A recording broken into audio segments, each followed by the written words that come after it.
like the dude just said. Solid, conservative, and just plain right. Well, welcome to Tuesday. Welcome to Taco Tuesday, because it's always about the food. Hit it, man. But more importantly, y'all know what today is, right? It's Taco Tuesday!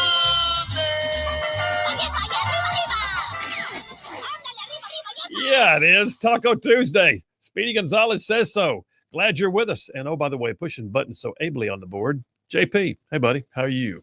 I'm good. How about you? I'm good. I'm good. We got a show late on. Yeah. How do you feel now being a fan of a 9-time national championship football team apparently now? Oh, I always was. Yeah, sure. That's so funny to me. Okay. I'm glad you feel that way. Yeah. We can expand on that later if you like. War Eagle. All right. Hey, listen, we got a great show laid on for you. I'm pretty excited. We got a guest coming on that you've probably seen on national news, Dr. Carol Swain. She's an amazing individual with an amazing personal testimony. Dr. Carol Swain is somebody who is truly rags to riches. She's also someone who has overcome race barriers and basically brings her faith into the public square. A huge Trump supporter, and she'll be the keynote speaker next week at the Eagle Forum's annual dinner in Birmingham, which I will be the MC at. So yeah, we're going to have Dr. Carol Swain halfway through hour number 2. And I think you'll enjoy that interview. I'm certainly looking forward to it. So stand by for that. Halfway through hour 2, Dr. Carol Swain. And then I still got a triple dipper. So hit it, man. The Triple Dipper. 3 stories you've got to know. That's right. The Triple Dipper. 3 stories, 3 themes, if you will, that you got to know as we run today's show. First out the gate, we got to talk about it. No sanctuary. Let there be no sanctuary. How about this? If you broke the law to get here, there should not be just this safe place where you're allowed to hunker down and ride it out and maybe even get some freebies for being there. Sanctuary. Sanctuary cities, sanctuary states, even sanctuary counties. We'll talk about it. And the fact that the Trump administration is pushing back, and there's news that broke even just in the last hour that I had to go ahead and get printed out to have it here on my stack. No sanctuary, number 1 on the Triple Dipper. Number 2, I'm assuming we can get to it. Adventures in Woke World. You know the deal, y'all. I'm looking around and I see all the wokeness, and I find the woke here and the woke there, and everybody's got a woke where. And I'm just telling you, sometimes you recognize that what you got is a vast plethora, a cornucopia, a buffet, if you will, of wokeness. And yes, that is indeed time for Adventures in Woke World. And then number 3, the media madness. There's a sickness in some of the mainstream media. They are absolutely 100% determined to pretend they're objective when there's no objectivity left. None. It is one thing to be an opinion-based show, and you announce it, and you make no bones about it. It's another to pretend that you're the news, and then you're just going at it with what I call media madness. So that's number 3 on the Triple Dipper, the media madness. All right, let me jump on into today's opening monologue. I remind you guys, as always, that attorney Stan McDonald is indeed the sponsor of the daily Rightside Way monologue. Stan McDonald, 30-year veteran in the practice of law. Oh, by the way, he is a longtime conservative. And I'll tell you, he's the sponsor daily of your Rightside Way. And I will tell you more about Stan here in a few minutes. All right, this one's going to be a bit philosophical. Sometimes I have to do that. And I got to ask, by starting off, have you ever noticed how some things can evoke memories without even trying? It's like there's a scent in the air or a sound or a voice, and you're suddenly transported back to a different time. I mean, smells are that way. There's actually a thing scientifically called the Proust phenomenon, where the brain's olfactory pathways kind of light up and they connect direct to the portions of the brain that processes your emotions and forms your long-term memories. You can suddenly smell someone's fried chicken and think about Sunday dinners from years ago. You can smell a certain scent in the crowd and be reminded of somebody else's perfume that you knew. Me personally, I can smell jet fuel at a burning at an airport, and I instantly think about hot loading on a C-130 for a parachute jump. Or I could smell Old Spice aftershave and immediately think about my dad. Music is that way too. It is. Music. Listen, songs can instantly transport you back to a sense of things. Not just the memory of them, but the actual feelings that may have accompanied them. Certain songs are just tied to certain moments in time for everyone. For me personally, I can hear a song by like Journey or Def Leppard, and somewhere I can picture exactly where I was in high school cruising around in my 68 Mustang. If I hear Johnny Cash sing Sunday Morning Coming Down or Glenn Campbell sing Gentle on My Mind, I'm suddenly a kid again riding in the back seat of my dad's Ford LTD as he pops an 8-track into the dash player and taps on the steering wheel while one of those two songs might be playing. And then more recently, there's a band called Three Doors Down and a song they played called Away from the Sun. I remember where I was in Baghdad when somebody played it. It's sort of a mournful song about someone who is constantly clawing and fighting to get out of the hole they're in to try and get back to the sun. But it's also a song about striving and not quitting. I can't hear that song without thinking about the guys that I served with, the things we did, and the ones we lost. Away from the Sun was written by members of the band, Three Doors Down, and especially band member Brad Arnold. Three Doors Down was a band formed in the garage of one of the members when they were in high school, just three guys in high school in Escatawpa, Mississippi. And believe it or not, they were actually walking through the streets of Foley, Alabama one day, and they saw a sign on a wall, and it gave them the inspiration for their band name. The career of those guys was amazing. It was one of those Cinderella stories, but it came with a lot of problems. Brad Arnold himself got lost in the bottle. He became a full-blown alcoholic, but despite his success, he wasn't happy. And then he met Charlie Daniels, the legendary Charlie Daniels. And Brad Arnold talks about how one night in 2016, he hit rock bottom and he spent an hour on the phone crying with Charlie Daniels and his wife, just the two of them listening to him and encouraging him and telling him there was hope. This is his words. He said, quote, Mr. Charlie answered the phone that night and I just sat there and cried to him. I just sat there and cried on the phone for probably an hour talking to him and his wife. And they had compassion for me and he understood me. He didn't get on to me. I just told him what the problem was and he told me what he thought the solution was. And that's the guy, Brad Arnold, who wrote the song Away from the Sun about the struggles of life. Well, he suddenly found new life overall. Brad Arnold credits Charlie Daniels with helping him to become sober, but more than that, Charlie Daniels helped him to find his faith in Jesus Christ. So yeah, Brad Arnold, lead singer for Three Doors Down, the guy who wrote a song that still reminds me about life in a war zone, actually gives his personal testimony on stage at every concert now. It's an amazing story of redemption as Brad Arnold actually found his happy place again. So I'll be honest, I think that song has a new memory now tied to it for me. But I got to say, this whole thing about the memories and finding the happy place, I'm generally speaking an optimist. I tend to see the glass half full. I also choose to try and find the best in people, and it takes a bit for me to finally say that there's nothing just good there anymore. And Charlene's that way. I hope that we've raised our kids that way. When you can literally find a bright side to your dark moments, it can actually help carry you through.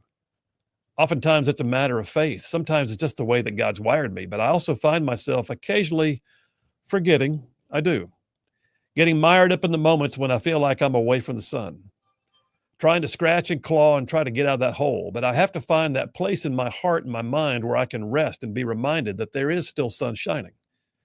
I heard a pastor named Bill Johnson say not long ago that faith does not deny that a problem exists.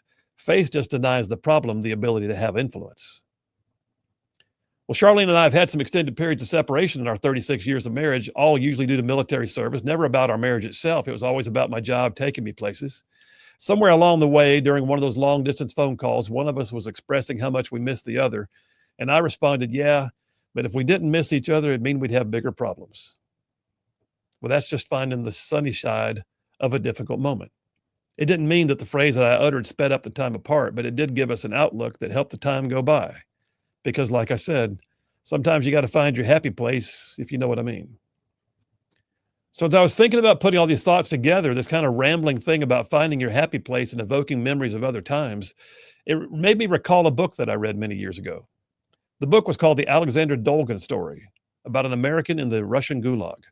It's an amazing story, y'all. In 1948, Alexander was on his lunch break when KGB agents arrested him on false charges of espionage. He spent time in the infamous Lubyanka and Lefortovo prisons where he was tortured and eventually tried and convicted. He spent the next 8 years in Soviet gulags being tortured and abused. Many other prisoners in like conditions, they lost their sanity, but not Alexander. During all of that time, Alexander Dolgan kept his sanity by reminding himself of other things and literally distracting his mind with things that seemed mundane but necessary. At one point, he was in solitary confinement. And every 5 minutes, a guard would look in to make sure he wasn't sitting down or sleeping. but there was some kind of a loud factory nearby that would occasionally crank up so loud you couldn't hear yourself talk. So Alexander would use that time to march around his cell singing his favorite songs at the top of his lungs and remembering other times. The guards couldn't figure out what he's doing because they couldn't hear him sing, and all they could see was him walking around mouthing words. On another occasion, after a year of long solitary confinement, he determined what he believed the length of his cell to be and decided, how many laps of my cell would equal 1 kilometer? So he mentally mapped out the trek to get from Russia to Europe, and in his mind, he walked from one country to the next. And years later, when he was freed, he said that in his estimation, he covered enough distance to have walked the distance from Moscow across all of Europe and halfway across the Atlantic Ocean to America. Alexander was unexpectedly freed in 1956. Somewhere in the midst of all that literal torture and injustice, Alexander Dolgan actually found his happy places in his mind. He could give in or he could lose his sanity. He could make the conscious choice to defy his despair and find something else to fill his mind besides the darkness of his present circumstances. And look, don't think I'm just being trite here. I am fully aware that sometimes it's hard to find the glass half full or to distract yourself from the major problems and then still carry on. But if Dolgan can do it in the midst of such great and overwhelming tragedy and torture, then who am I to think that I can't? I mean, if Brad Arnold can find the sun again, then guess what? So can we all. Finding your happy place is not denial. It's not. Finding your happy place is choosing not to let your problems have the ultimate influence over you. There is absolutely no value in wallowing around in your despair, even when the rest of the world might look at your circumstances and agree that wallowing might even make sense. I mean, Alexander Dolgan's book became a bestseller because it told of the inability of the gulags to break the spirit of a man who was willing to make a choice to see the glass half full whenever he could. For me, it's faith. For me, it's faith. It's a peace that surpasses all understanding. But whatever your circumstances, you need to be ready at all times to find that happy place. Do all you can to choose to see the glass half full. And I'm saying, don't allow your problems to have the ultimate influence over you. Maybe you put on a song that reminds you of a happier time and evoke those memories and the sense of things that went with them. I may go listen to some Johnny Cash and think about being a kid in my dad's car right after the show. And that's a wrap for the Rightside Way. Well, there you have it. I wrapped a whole lot of stuff in there. It was a little bit rambling, and I know it, but it was a series of things. Sometimes finding that happy place is evoking the memory, and you can do it intentionally. You go find that song that reminds you of something special, something meaningful, something you were part of. Or you talk to a friend and get them to remind you of stuff y'all did together. Or you just sit down and do what the Bible calls encouraging yourself in the Lord, remembering that you've gotten through other things in the past. All I'm saying is, if Brad Arnold can claw his way back to the sun, we all can. Bill Williams, Rightside Radio. Y'all stay tuned. We'll be right back. Some of you have seen I've been doing some time in New York as a contributor on CNN. My role is generally to be the conservative voice at the table, and I'm thoroughly enjoying myself. I have no idea how long this will last, but for now, I'm having a bang-up time, man. But the other night I was in D.C. They moved the show to D.C. for the one night because of the summit, and the other members of my soon-to-be panel were coming and going in the green room, and I had to stop and send a text to the lovely Charlene and told her, I think my message said something like, "Good Lord, I am so outnumbered here." It was laughable. Not a single person on that panel, nor any of the other guests for other shows who were going to and fro for the various studios were all of a like mind with me. None. About the only thing we could agree on was the time of day, and even that was questionable. And I will confess that once we got going, there was some socializing during the breaks. There was, with some of them, sometimes.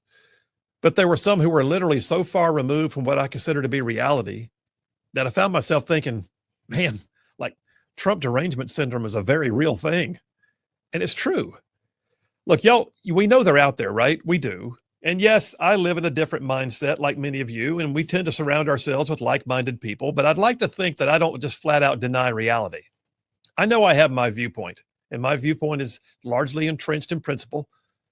And I don't, if I ever caught in it, would think that I would ever just deny reality in order to keep my position. But I will add this. There are some folks who are true believers on the left, and I get that. And I don't fault them for having a different worldview if their worldview is actually genuine. But what I've seen so often, though, is that there are way too many on the left who are so steeped in dogma that they have lost all sense of propriety. They will desperately say anything, no matter how ludicrous, just to make sure that nothing good could ever be said about Trump or MAGA or Republicans or Christians or straight white males or whatever the target of the day is at that particular moment. And when that happens, then I know I'm dealing with one of three things.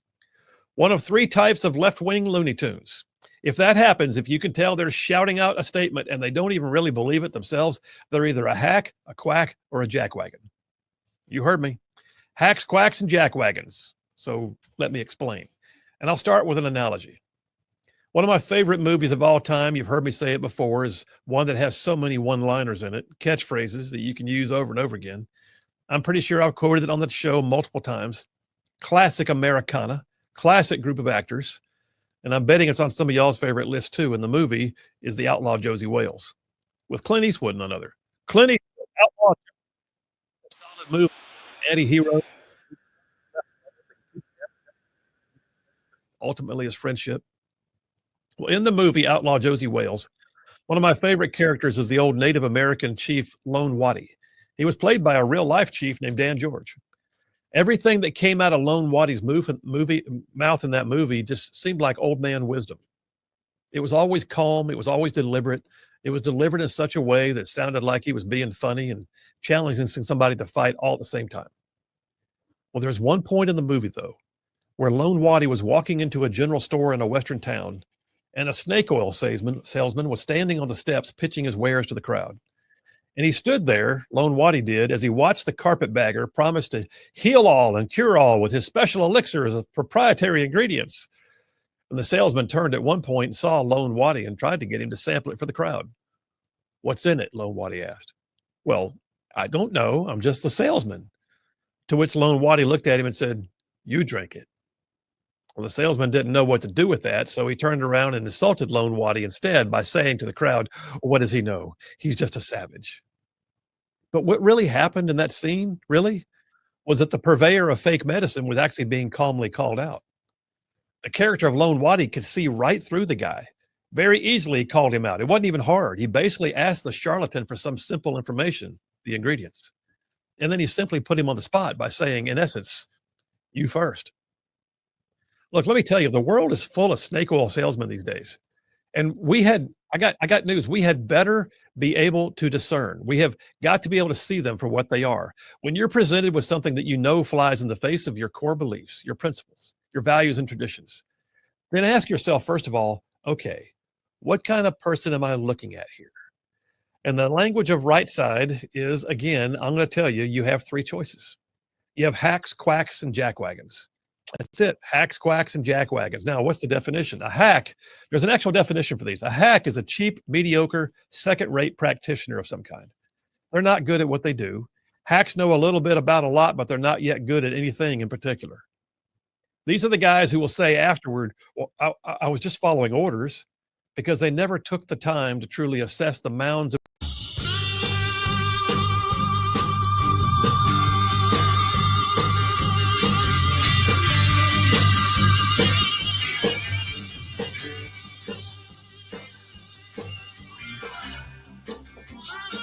And we are back. Phil Williams, Rightside Radio, solid, conservative, and just plain right. Just put it all down there low where the baby goats can get to it. That's what I like to say. Actually, it's the first time I've said it. You actually said it yesterday. Talk about Marco Rubio. I got stuck in my mind, and I think I don't know where I heard that first. I remember somebody said it in Montgomery. Oh, I know, it was Senator Marsh. I can remember where I was now. He said it. Okay, I'm also in memory land apparently right now. Text lines are open, 833-687-4448. That's 833-68-RIGHT. Text it, call it. We're on the same number for both. Let me tell you about Stan McDonald, though. Man, so attorney Stan McDonald, partner at the law firm of Wilmer and Lee. He's a 30-year veteran in the practice of law in North Alabama. Look, not only is Stan the kind of guy who can advocate for all your legal needs and do a good job at it, and I know him personally, I can say that with confidence, but I just tell you right now, Stan's been like a right side ruffian way longer than right side ruffians were a thing. He's been a conservative policy warrior for years. So anyway, Stan McDonald, yes, indeed. He is a great attorney. He can help you with any number of things like standing up for you in local, state, and federal court. He has helped his clients through thousands of real estate transactions over the years. When Stan McDonald is on your side, I always say, you will have no greater friend. Likewise, your adversaries will have no greater foe. So yes, attorney Stan McDonald, the law firm is Wilmer and Lee. He's America First family man, and I'm going to tell you how to reach him. You ready? You might need an attorney. Here's his number. Stan McDonald, 256-479-3020. That's Stan McDonald, 256-479-3020. And do me a favor, tell him you heard about it on Rightside Radio. I would appreciate that. And no representation is made that Stan would ever do a bad job. So there's that. Thank you. Thank you very much. Thank you. By the way, I love the fact, so Stan tells me that a lot of times he stops and gets a biscuit on the way into work in the morning. And you see some of the same people, you kind of run into folks that they have their own habits. And he said there's one, I think I may have said this before, there's one sweet little lady that this has more than once said, thank you so much for sponsoring that Phil Williams show. And tell him we love him. And it gets all over him and me both when he tells me that. Wasn't that Popeyes? Can do Popeyes biscuit? I think it was Popeyes, which has good biscuits. Oh, yes, they do. Yes, they do. I could eat their biscuits plain. Now I'm hungry. Yes. How do we have biscuit day? Can we have biscuit day? We got Taco Tuesday. We got Meatloaf Monday. How do we throw biscuits in there? I don't know. I mean, every day can be biscuit day. If somebody's willing to sponsor us with biscuits every day, I'm for that. Yeah, we can have a biscuit segment. We just eat biscuits all the time. I'm for that. Hey, several things going on. Cameron from Decatur says, part of your monologue today reminded me of a book called Vanya that I read many years ago, still has an impact on me. It's a nonfiction book dealing with the life of Ivan Vanya Moseyev, a young Soviet Red Army soldier who was persecuted and imprisoned for his Christian faith during the Soviet era. He endured torture and trial, but reportedly never denied his beliefs. All right, now I got to find that book. Thank you very much, Cameron. Appreciate that, man. Allie from Athens says, Colonel, don't worry about anything that seemed rambling. It was spot on, and it strengthened me today. Thank you, Allie. Said it reminded me of all the stories of Charlie Plum. He was able to not only do that himself, but to help other residents of the Hanoi Hilton to come back with post-traumatic growth. Post-traumatic growth. How about that? Rather than PTSD. Excellent message. Allie, thank you, my friend. Appreciate you. Yeah, in fact, I actually almost included some things about people in the Hanoi Hilton, Allie, in my monologue, but it got to the point that it was getting too long. I had to scale it back.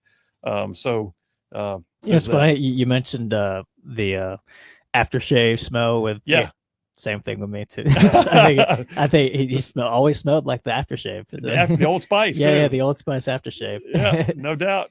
And listen, I tell you what, I don't know. So just a reminder, by the way, JP and I are related. My dad's his granddad, but he would wait like in the summertime when I didn't have to go to school.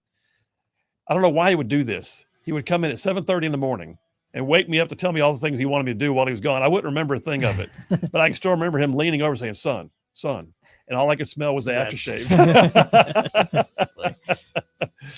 All right, Bill Williams, Rightside Radio. Y'all stay tuned. We'll be right back. See, they heap on people's lives. A hack does not like to be confronted. A hack will often end the discussion with an insult or by telling you can take it up with the boss or whoever it is they answer to. So that's a hack. Then there's a quack. A quack is an outright fraud. A quack claims great knowledge or skill of which they possess little, but they will foist themselves and their unsubstantiated beliefs on anybody who will give them the time of day. But in the end, a quack knows they don't have any depth of knowledge, but they're willing to put other people at risk in order to better their positions. A quack will actually argue their position is right, but will rarely have the knowledge or the know-how to be able to hold their own in a debate. All right, so that's hacks. That's quacks. What about jackwagons? Well, a jackwagon, that's a lazy good-for-nothing who won't try to pull his wagon around to the front of the line. It's true. That's what they call it. A jackwagon. It's easier to go along to get along, so they just don't even try. Jackwagons just blend into whatever the latest fad is. Even less than followers, they're just really like mere strap hangers. They don't even have enough ambition or depth of character to label something as untrue. They just go along with it. Jackwagons can't handle questions or confrontations. They have to have the crowd help them all the time. So out of fear of being left off the wagon train altogether, they just ride in the back and eat the dust of whatever wagons are up front. That's a jackwagon. All right, so how does this help you? Well, coming to the decision that someone is throwing a woke idea or a worldview at you as a hack or a quack or a jackwagon gives you an edge in how to deal with them. Case in point. Remember when the Biden administration, in its never-ending war on fossil fuels, tried to ban the use of gas stoves in homes? Really? Okay. Liberal politicians and regulators were announcing the end of gas in homes. Like, wow. So if someone were to tell you that you need to get rid of that gas oven you've been frying chicken on for the last 20 years, you start by asking them why. And if they parrot some party line response or talking point from the Green New Deal, just ask them to go first. No hot water heater, no home heat, no stove, no gas grill in your house. You go first. If they stare at you blankly, like they hadn't thought of that, then you're dealing with a jackwagon who's just along for the ride and doing whatever the crowd says to do. And you can politely suggest they get their own mind and maybe disengage. If, however, they respond to you by telling you that they are the ones who regulate, not you, that their homes are not yet on the schedule, we don't have to do that yet, it's up to you to do yours first, then you know you're dealing with a hack. Someone who is doing what they're told regardless of the consequences to other people. If that's the case, ask them, okay, so how are you going to pay for it? Who's going to cook your family's food in the meantime? If they stare at you blankly, then you know you're dealing with a hack because they never even thought about what it does to you. But if they pass those two tests and they fire back some data from the World Economic Forum and the United Nations Council on Green Everything, then you're likely dealing with a quack. They claim to know things. Quacks know all of it. He will tell you how smart he is and how little you apparently understand. Then you simply ask him how he responds to all the counter studies that he probably hasn't read. And you follow that by asking how it is that people have lived so long using gas appliances all the time. He won't know. He'll likely dismiss you at that point. And that, my friends, is a quack if there ever was one. Look, the bottom line is you can take this approach in virtually every fad, fashion, or foible the left tries to foist on your society. Think about it. Pick one. Gender fluidity, systemic racism, critical race theory, climate change caused by cow flatulence, building bigger government, open borders. I mean, every issue has them, all the hacks, the quacks, and the jackwagons. And you know who you're dealing with. Knowing that sometimes is half the battle. So there you have it. Don't say I never gave you anything because I just laid out for you how to identify a shallow liberal. But once you decide they're a hack or a quack or a jackwagon, then you can proceed to dismantle their simplistic arguments, just like Chief Lone Waddy did to the snake oil salesman. I'm telling you, man, it works every time. This is the biggest story in the world right now. Absolutely the biggest story in the world. It is the story that could have the most dramatic impact on days ahead. This is a story that involves both foreign policy. It involves U.S. politics. It involves more than just U.S. policy. It involves military policy in many ways because the DOD and NATO are heavily involved in this. And there's a lot of things that are happening today with the second round, what I would call phase 2 of the Art of the Summit. So here's the thing that happened today. Hey, all you Rightside ruffians out there, you are listening to Rightside Radio, solid conservative, just plain right.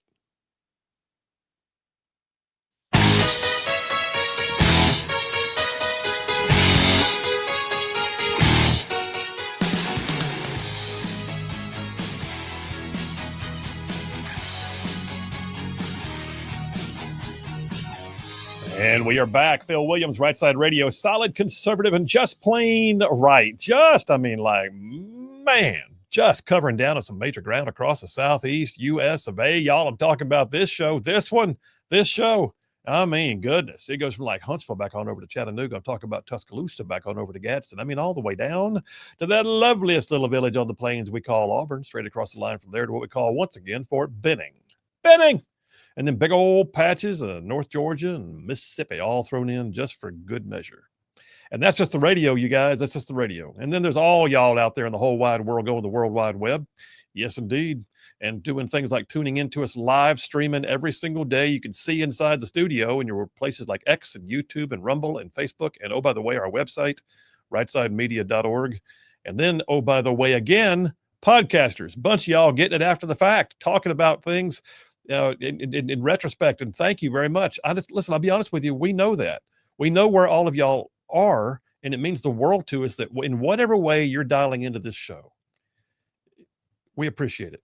You mean the world to us. Thank you so much. You're the only reason why we do it. Several text messages. Let me grab a few. Tony from Elkmont says, encouraging self is often an overlooked coping mechanism. My dad was killed in the line of duty when I was 15. Wow.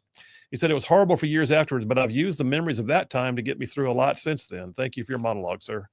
Tony, thank you. And you said line of duty, and I don't know what kind of duty, but I appreciate your dad's service. So thank you very much, Tony.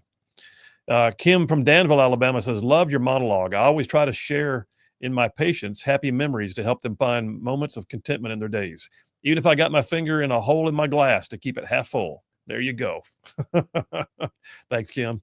JT Lacey Springs says, an appreciative monologue, Taco Tuesday, is applicable, but let's give diligence occasionally to that summer fave, the Mater sandwich, especially those that hide the bread. Man, he sends a picture of a Mater sandwich looking mighty fine on some bread with some mayonnaise and a couple of slices of tomato so big that you can't even see the sandwich. JT, you are a true Southern gentleman.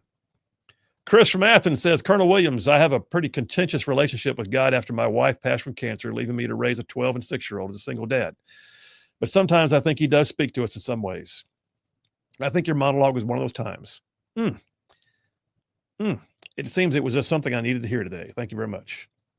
Well, Chris, I am taken aback, and I may have to take a moment, but thank you. Every once in a while I do this, and I feel like I have to just, I told Charlene, I said, well, I think I'm preaching to myself today, but maybe it was for somebody else too, you included. So, brother, thank you. Blessings on you. And God never minds you being mad at him. He just wants to talk about it. John from Huntsville says, Phil, fantastic monologue. Also, did you hear that the FDA is apparently warning people not to buy possible radioactive great value shrimp sold at Walmart? What? We have radioactive shrimp? I feel like Walmart shrimp's already radioactive, but now it's ultra radioactive. Okay. I mean, we're not talking about like gas station shrimp. We're talking about great value shrimp. Yeah. Great Value is the brand name? Mm-hmm. Oh, Great Value is like a Walmart brand. Yeah. Why is it radioactive? Who knows? Is it swimming off the shores of Chernobyl? Not Chernobyl, but what would be on the shores? The China, 3 Mile Island or something? I don't know, but not a shrimp eater myself. So, okay. So I'm safe from that. This is how the zombie apocalypse starts. Yes. Lab grown meat and radioactive shrimp. Oh my gosh. By the way, he says, JP, your Braves finally ended their 5-game winning streak last night by losing to the second worst team in baseball. That they did. Okay. War Eagle. All right. Adam from Athens says, you better have a gallon of tea per Popeye's biscuit. Those things are drier than the Sahara and harder than a mountain. No, they're not. Listen, man, I got a friend of mine that owned a Popeye's franchise. And we used to go by there, and I'm telling you what, just get butter biscuits. Just tell me what butter. They use a big old brush and they butter those things down, man. Butter biscuits. I don't even need jelly. Just give me some of them butter biscuits. That's all I need. When I worked at Chick-fil-A, we had an older lady who worked there, and she would always make the biscuits every morning. Yeah. Like, she knows how to do it. Almost in the back making biscuits. They can't go wrong. That's exactly right. Brian from Decatur says, your recent story about the gulag, torture, struggle to maintain one's sanity, attempting not to lose one's sense of self and happiness reminds me of the last 4 years under Biden. Okay. Oh, wow. And we made it, didn't we? Brian, thank you. Tony from Elkmont again says law enforcement. Oh, okay. He's talking about his dad. That's right. Line of duty. Wow. Well, anyway, back to blue. Tony, thank you for him. And then Allie from Athens about the book that was mentioned earlier. The book is called Vanya by Myrna Grant. It's a book that helped to shape her newborn Christian faith, she said. The stuff he went through was horrific. Visions and heavenly visitations that he experienced blew the minds of his torturers, and his story was significant in convincing me that Russia was not the heaven that I had been told that it was. Said, I used to have a copy. I don't think I do anymore, but Colonel, if I did, I'd send it to you in a heartbeat. Well, I am going to have to look it up now. Thank you, Allie. Appreciate that very much. By the way, I got a good comment here on Facebook too. He says, I hear More Than a Feeling by Boston, and my whole childhood comes back. So those were awesome times. Yes, absolutely.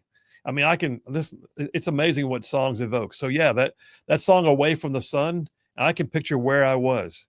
I was actually standing, I was in the middle of my fob in Baghdad and talking to one of the EOD guys who shared a hooch with my team. And that song was playing. I literally asked him, who sings that? He said, 3 Doors Down. And next thing I got an opportunity, I got a copy of it. But anyway, yep, good stuff. And I'm telling you right now, a Sunday morning, this is my habit. Sunday mornings, if I can, I get up early. I like to watch the sun come up over the water outside our house. And I was sitting there with a cup of coffee, and it's out of the blue. I got the memory of the song Sunday Morning Coming Down by Johnny Cash. Now listen, it's not a happy song. It's a little bit of a mournful song, but Sunday Morning Coming Down was a song that played in your granddaddy, my dad's car all the time as a kid. He had an 8-track of Johnny Cash's greatest hits. And we played that thing till it about wore out. but I had to sit there on the back porch and listen to Johnny Cash while I was drinking coffee. Doesn't get much better than that. Do what? Doesn't get much better than that. Doesn't get much better than that. Exactly right. Temperature was cool. Everything was great. Hey, by the way, don't forget, tomorrow I will actually be in New York again on CNN. Would appreciate your prayers as I walk back into the Lion's Den. Never know what to expect. I've had a great time doing this. I'll just go as long as they say, come on. But I'll be flying up to New York in studio tomorrow at 9 p.m. Central Time. Would love to have some of y'all tuning in, and would love to have some of you prayerful people praying as I do, because last time it was very obvious that they had attempted to outnumber me, and all I could do was go Bruce Lee on all of them. Thank you very much. I hope they just give you at least one friend up there. just one. I'll take what comes, man. I'll take what comes. Roughly Ann from Huntsville said, I hear Baker Street and I could smell summer heat in Tulsa, Oklahoma, walking along the Arkansas River when I was 10-ish. Yes, indeed. And there's certain songs, One of These Nights by the Eagles. When I hear that song, I am back at the pool in the summer when I was 11. It's playing I'm just telling you, I just can. Roughly, and I'm telling you, a bunch of y'all right now are all of a sudden going into your song memories and your memories from songs.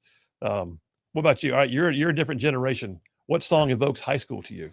Is there a song that, like, if you heard it, you're like, oh man, I'm in high school? Well, actually, I think one of the first memories with a song that I have is actually Boston, because I had a good dad that rose me up on some good music.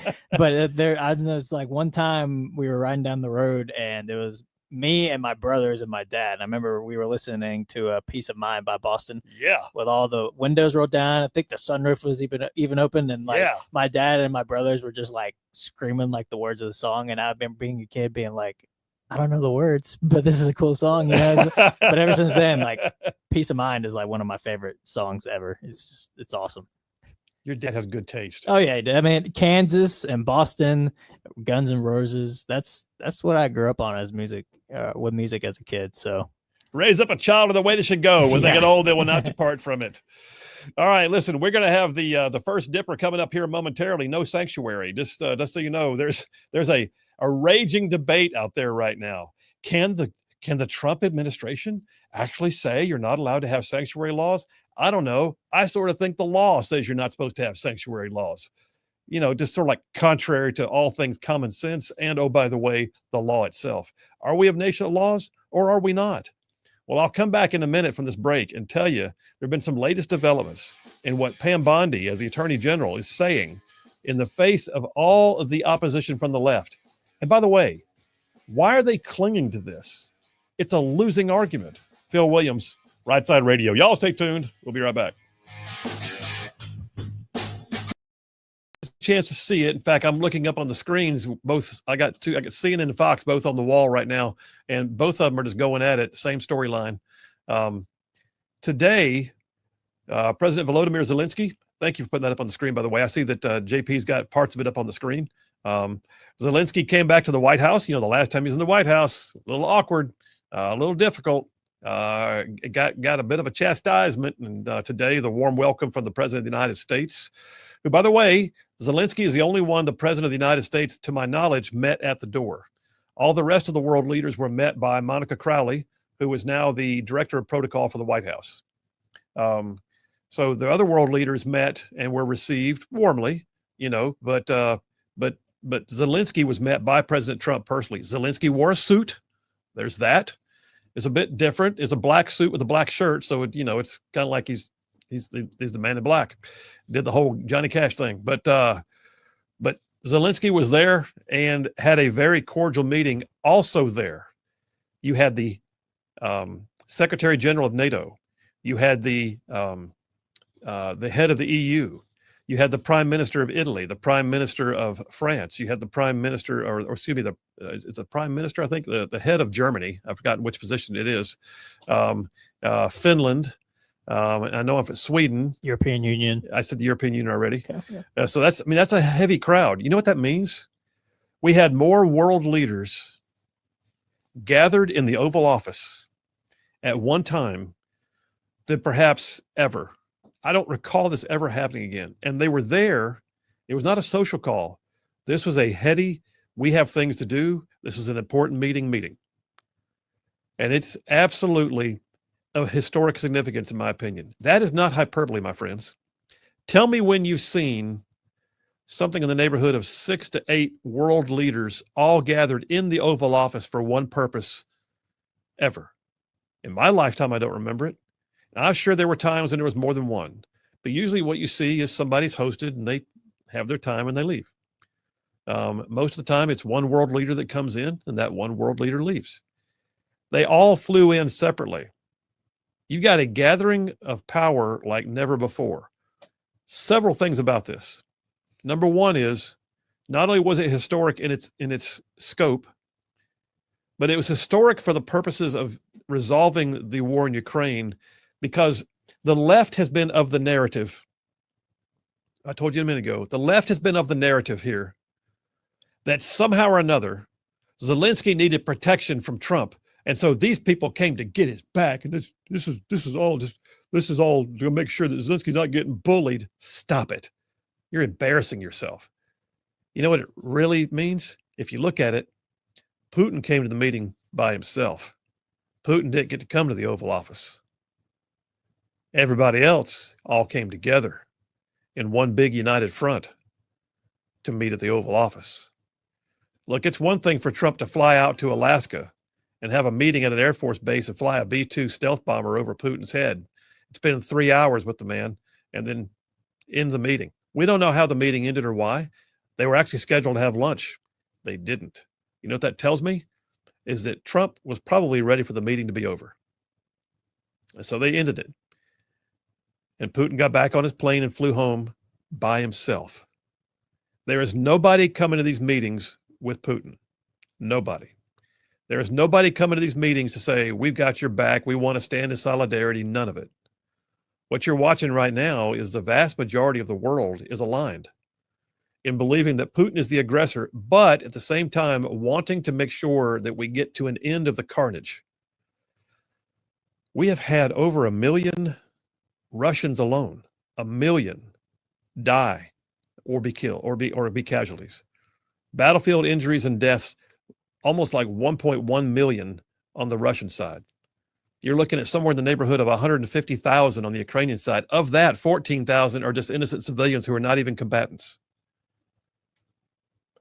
But the left is absolutely determined that the only reason why these people came to the White House today is because they had to protect Trump. Marco Rubio went on CBS's Face the Nation and just stared that thing down. Just let them have it.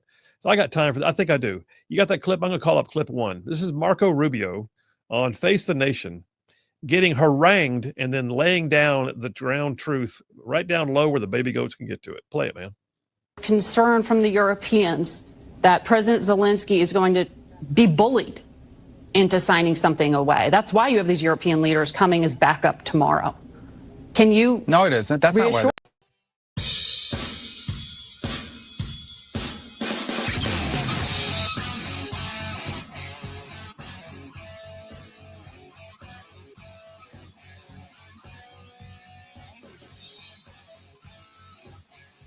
And we are back. Phil Williams, Rightside Radio, solid conservative and just plain right. Making common sense like a superpower. All right, so first dipper today is no sanctuary. And there should be no, ever, anywhere, any sanctuary cities, any sanctuary counties, any sanctuary states. In my opinion, it's galling. And I say that unequivocally. I make no bones about it. And there's, by the way, no one on the left tell you don't have a heart of compassion simply because you want the laws to be followed. Here's the deal: change the laws. And I don't mean, oh, by the way, set up your illegal status of violating federal law. That's not what I'm talking about. In part, what we have right now with the illegal immigration situation that is still being dealt with, still being rectified, it's got a long way to go. What we're dealing with is not just the Biden administration's complete lack of ability or lack of desire. How about that? Lack of desire to actually enforce the laws at the border. We're also, oh, by the way, dealing in a massive way with the enticements for people to come here because there were certain places that gifted them things. Did you come here illegally? Here's some stuff. Would you like a free phone? How about some EBT cards? We'll give you lodging. What do you need? Counseling? Put your kids in school? Should we pay for your tuition? We can do that. How about this? Tax-free. Oh, by the way, we'll give you medical care. Oh, this is going to be awesome. Come on in. All y'all in, come free. And they did. While saying the border is secure simultaneously. While saying the border was secure. That's awesome. Yeah. So the end result here is sanctuary cities are in large part to blame for the situation we have with tens of millions of illegal aliens in the country. It's one thing to say you came here for work. It's another thing to say you came here and, oh, by the way, someone blessed you for coming. It is not to say that we are not supposed to, look after people when they're in our care, but we shouldn't have to be abused in the process. And that's where we are right now. And we're constantly seeing things happen. Like, I don't know if you've seen it or not. I'll probably cover it more in a minute because I've got a story here in my stack, but I'm going to touch on this one. I am sick to death of seeing people die at the hands of illegal aliens. It's not enough that the person was here illegally. Then they came here and did something that caused the loss of life, limb, or property that would not have happened but for the fact that they were here. Case in point, did you see the driver of the 18-wheeler in Florida, who apparently is an illegal alien from India, driving his 18-wheeler, decided, I think I am done. I will now turn around on the interstate. And he did a complete U-turn on the interstate, cutting through the median, jackknifed his truck, caused a massive accident. 3 people died. That was in the last couple of days. What's he doing driving over the road right now? Not just like borrowing his friend Sahib's car and going to Publix.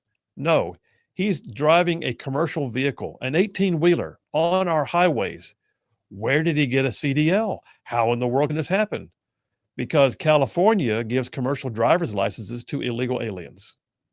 And that's where he got it. He came illegally across the southern border in 2018. He went to California. He actually filed for a work permit. The Trump administration, we now find out, denied him a work permit.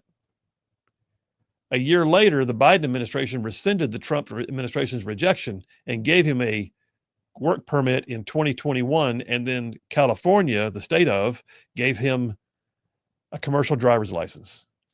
3 people are dead. Let that sink in.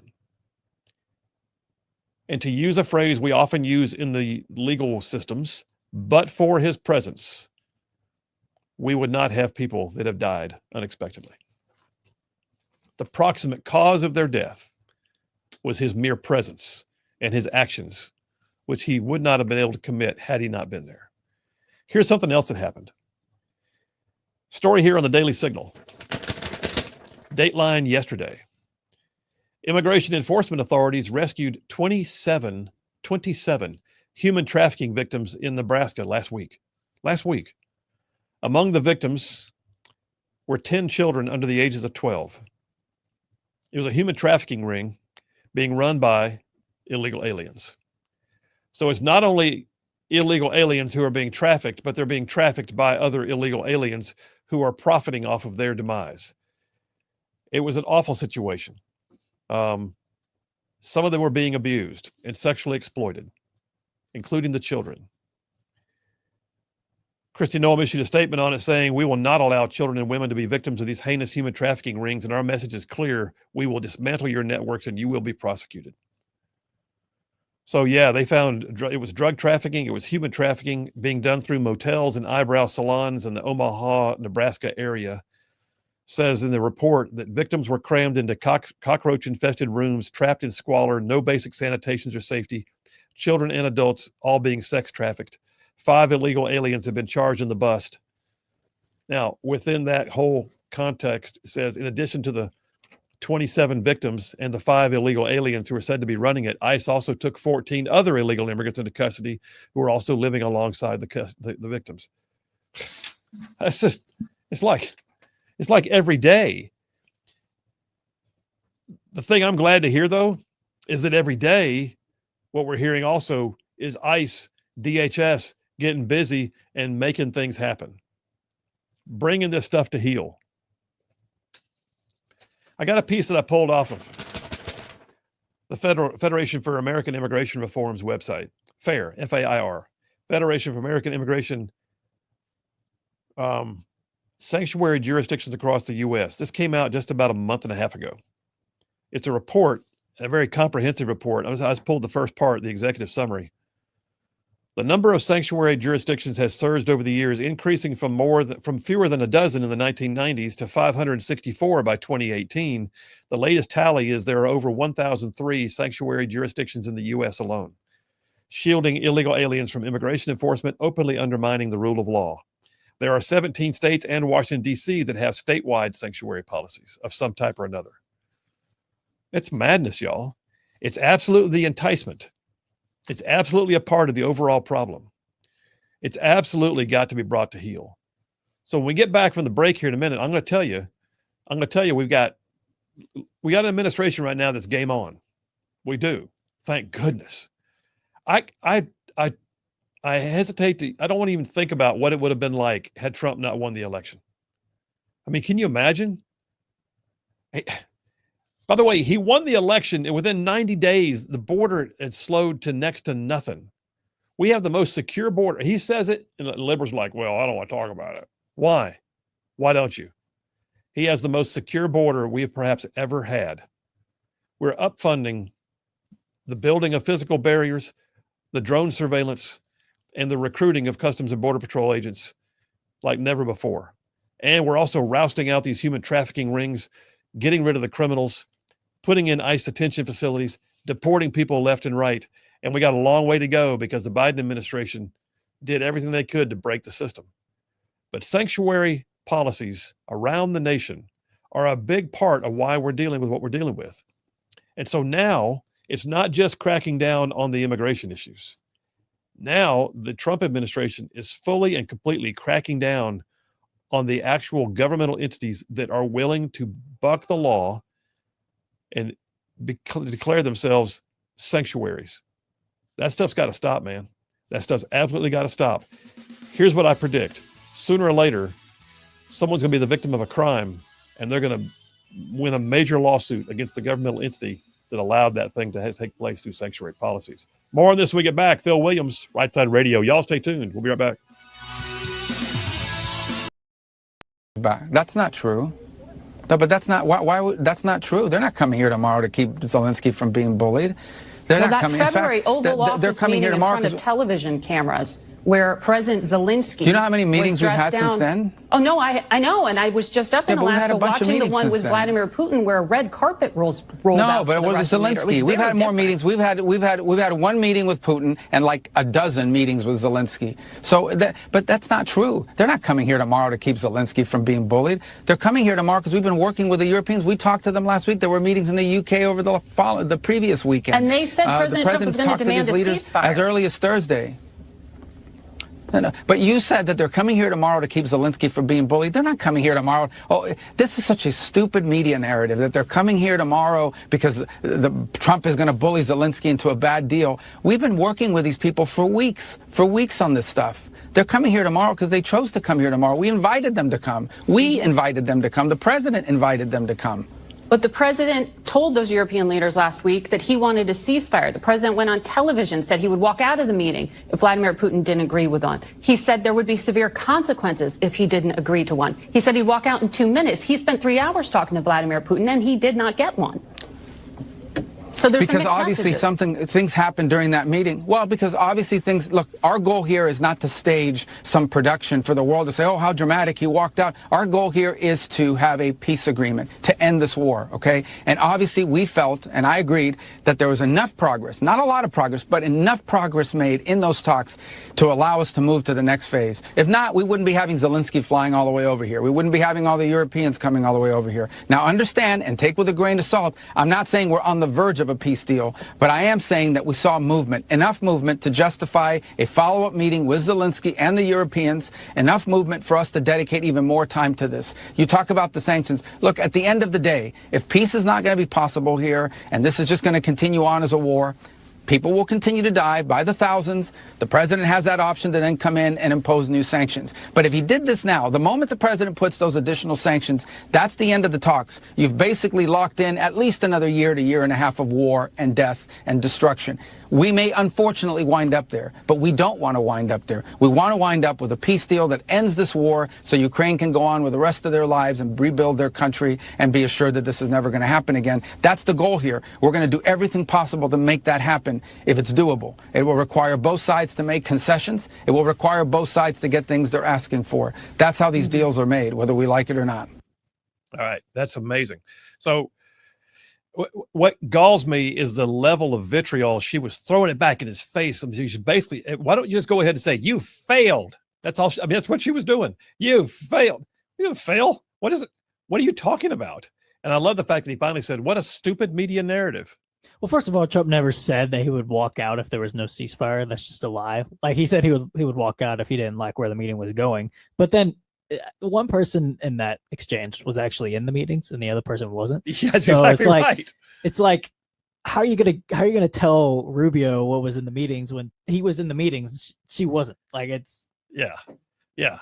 And they're all coming here to protect him from being bullied. We invited him here. Yeah. Okay, so there's that. That was a fascinating to me dialogue. Let me tell you a couple of things that came out of today. And this topic's not over. We're not done with it. But I got to give you a few talking points that came out of it today. One is President Trump in his opening statement. So afterwards, after they had the confab in the Oval Office, then they went out and they had the class photo where they basically all stood in front of the flags of their countries and got a group photo of this historic gathering of world leaders in the Oval Office. And then they went into, and I don't know where they were, but they went into a large room where the press was arrayed, and they had basically a conference table. They all sat around the conference table, and each took a turn speaking to the press. Trump, of course, opened. In Trump's opening comments, and I got to hear this right before I went on the air. In Trump's opening comments, he said that he will be contacting Russian President Vladimir Putin to discuss things that came out of today, and there will be a discussion about what he called an exchange of territories. A discussion about an exchange of territories. Now, my understanding, and I've heard multiple people say this, is that Zelensky can't give away territory as the president of the United States. That something about their Ukrainian constitution requires him to take that to a referendum of the people. So he can't just cede territory. That's not allowed, and it shouldn't be, to be honest with you. But right now, one of the first pieces that came out is a part of the discussion appears to be a discussion about what Trump referred to as an exchange of territories. Now, exchange indicates that if he used the word intentionally, exchange indicates that there's a swapping. Who wants what and when? Well, there are ports on the Black Sea that Russia took when they took the Crimean Peninsula. Does Ukraine want part of the Crimea back? I don't know. We know that Putin apparently expressed an interest in what is known as the Donbass region. The Donbass region is the eastern rim, the eastern side, if you will, of Ukraine. And the Donetsk and Luhansk Oblast, which is like saying giant counties or states, those particular regions are rich in mining and natural resources, and Putin wants them. So don't tell me this is all about NATO being on his doorstep. He just wants stuff. He wants things his country needs. And he sees rich natural resources in a region that is currently one of the most hotly contested portions of the entire war.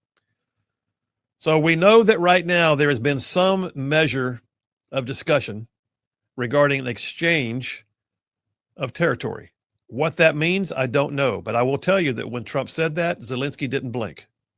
He didn't wave his hand and go, wait a minute, that's not what was said. There will be some discussion about an exchange of territories. The other piece of this is the United States affirmed that it will provide what it calls security measures equivalent to something like an Article 5 response for NATO. If you recall, the Article 5 of the NATO Convention is a attack on one is an attack on all. We will respond to defend our allies. He is saying that we are going to provide security measures. What does that mean? Well, right now, we already know there's advanced weapon sales going to the EU now, not direct, but EU, and they're being bought by the EU to then be sold back to Ukraine. In other words, we're not losing money now. That's good. I don't mind that. That's industry. We win. We sell stuff. Our companies make money. Our nation makes money. We're not writing blank checks. I'm okay with that. Send them more Tomahawk cruise missiles. I'm sorry. Send them more Javelin missiles. Send them more M1 Abrams tanks.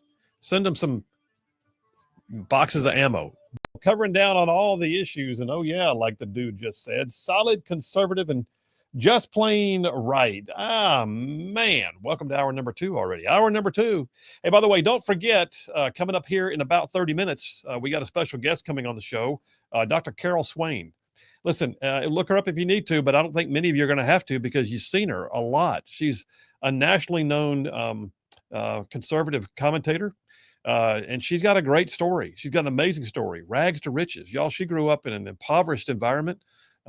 Had to drop out of school early, faced incredible amounts of difficulty in her home life as she was being raised. But then at the same time, what an overcomer she has become. And she was a Democrat for years. And she declared herself to be a Republican back during the Obama era. And basically what I would say is saw the light. But now she is constantly speaking out on issues related to what I would call conservatism, Christian faith, race relations, all of it. She's an amazing person. She'll be the keynote speaker next week at the Eagle Forum of Alabama's annual dinner. I'll be the MC that night. And we've got her coming on the show here in about 25 minutes or so. So stand by for that. Dr. Carol Swain coming up on the show. All right, so let's talk about sanctuaries. I'm saying no sanctuaries, y'all. No sanctuaries. And I look at this and think, at some point, you're going to have to realize this is a losing proposition.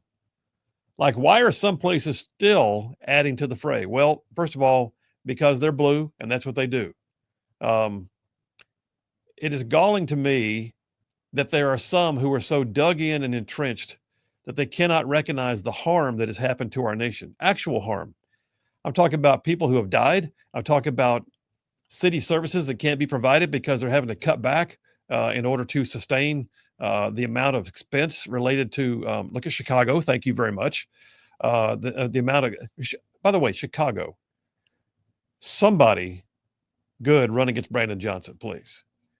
All that to say, sanctuary cities are the enticement.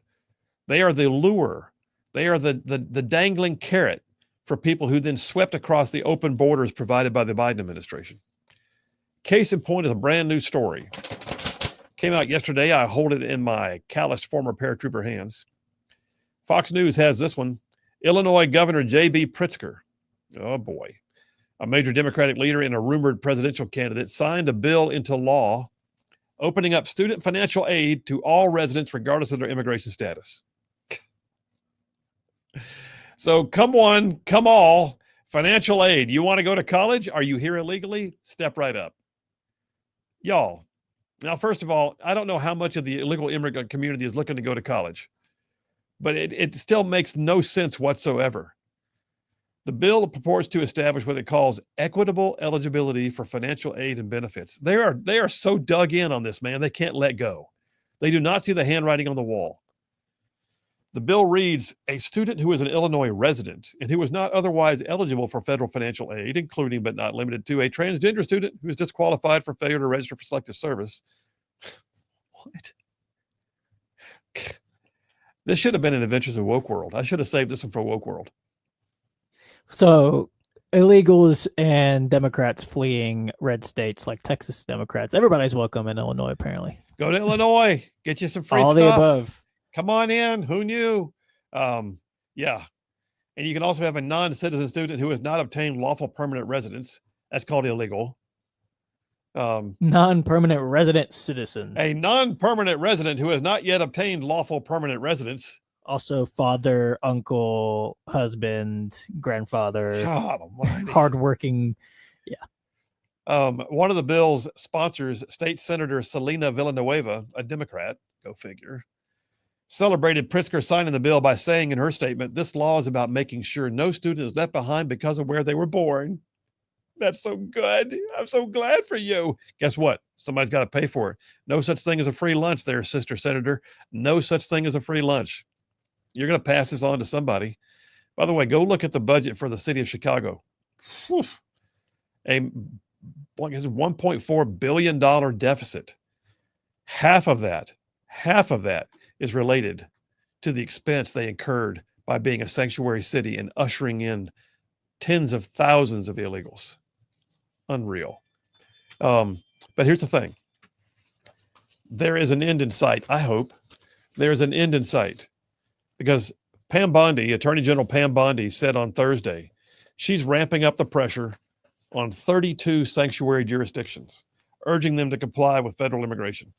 Her words, I just sent a sanctuary city letter to 32 mayors around the country and multiple governors saying, you better be abiding by our federal policies, because if you're not, we're coming after you. She said, I gave them a week to respond. The measure comes after an August 5th release from the Justice Department highlighting various states, cities, and counties that were deemed non-compliant. Her words, quote, for too long, so-called sanctuary jurisdiction policies have undermined the necessary cooperation and obstructed federal immigration enforcement, giving aliens cover to perpetrate crimes in our communities and evade immigration consequences. Any jurisdiction that wants to continue putting illegal aliens ahead of American citizens can come to the table or see us in court. All right, bold words, Cotton. But what I'm hearing is, yes, that's what they're going to do. They're taking it to court. Now, they didn't publish the list of who they got a letter out to, but there's been enough of a stir caused by it that they have been able to glean many of them. Some of them you might expect: California, Colorado, Connecticut, Delaware, Illinois, Minnesota, Nevada, New York, Oregon, Rhode Island, Vermont, Washington. And then there's counties, like multiple counties in those states that declare themselves separately and above board or above all to be those. And then there's cities like Los Angeles, New Orleans, New York City, Newark, Patterson, Philly, Portland, Rochester, Seattle, San Francisco, and the District of Columbia. This ain't going to fly. And I'm so glad that someone's holding them to account. I mean, can you imagine what would happen? Let me ask you this. There's a thing that happens. I see it occasionally pop up, and people call themselves sovereign citizens. A sovereign citizen. I love those. I love the body cam when a sovereign citizen gets pulled over. It's like, I don't need to have a license. It's like, yeah, you do. I'm not subject to your laws. The Constitution says they have that little pamphlet they hand the officer. Listen, I've not long ago we had a sovereign citizen being brought to trial in my county courthouse here, Etowah County, and they brought their own flag. They wanted to hang the banner on the front of their table, establishing, their credos as a sovereign citizen. Mm-hmm. And they wanted to defend, but they wanted to defend using their law. And the judge had to go, here's how this is going to work. The flag goes, the banner comes down. We adhere to Alabama law, or I'm going to put you in jail. Didn't last very long. They're entertaining, though. They are entertaining. But what you're looking at right now is when a sanctuary city declares itself like that, it's almost as much sense. It makes as much sense as a sovereign citizen saying that the laws don't apply to me. That's what you've got here. You got people who have chosen to establish their own law because we know better. And I'm sorry, it doesn't work like that. You're certainly authorized to make the passage of city ordinances and state laws, but there's a thing called the preemption. The preemption. Bottom line is you cannot preempt federal law. To the extent that federal law exists, locals can't just either ignore it or preempt it. Boston Mayor Michelle Wu, no stranger to controversy, by the way. Michelle Wu held a press conference today. I've got a copy of the article in my callous former paratrooper hands. Fox News has it, dateline today. Boston Mayor Michelle Wu held a raucous press conference in Beantown on Tuesday, daring Attorney General Pam Bondi to follow through. Okay, I dare you to cross that line. What are you going to do when she steps over it? Because she's coming, man, I'm telling you. Wu, a Democrat, accused the Trump administration of being a party that doesn't follow the law. That's the irony here. You don't follow the law. We should not listen to you. I'm sorry. What? You don't follow our law of breaking the law. I'm a sovereign city. You can't do that. Okay. Also, Wu saying, like, daring Pam Bondi is the equivalent of Joe Biden saying, don't. Yes. Exactly. Don't. It's the exact same. Corn Pops. Tough dude.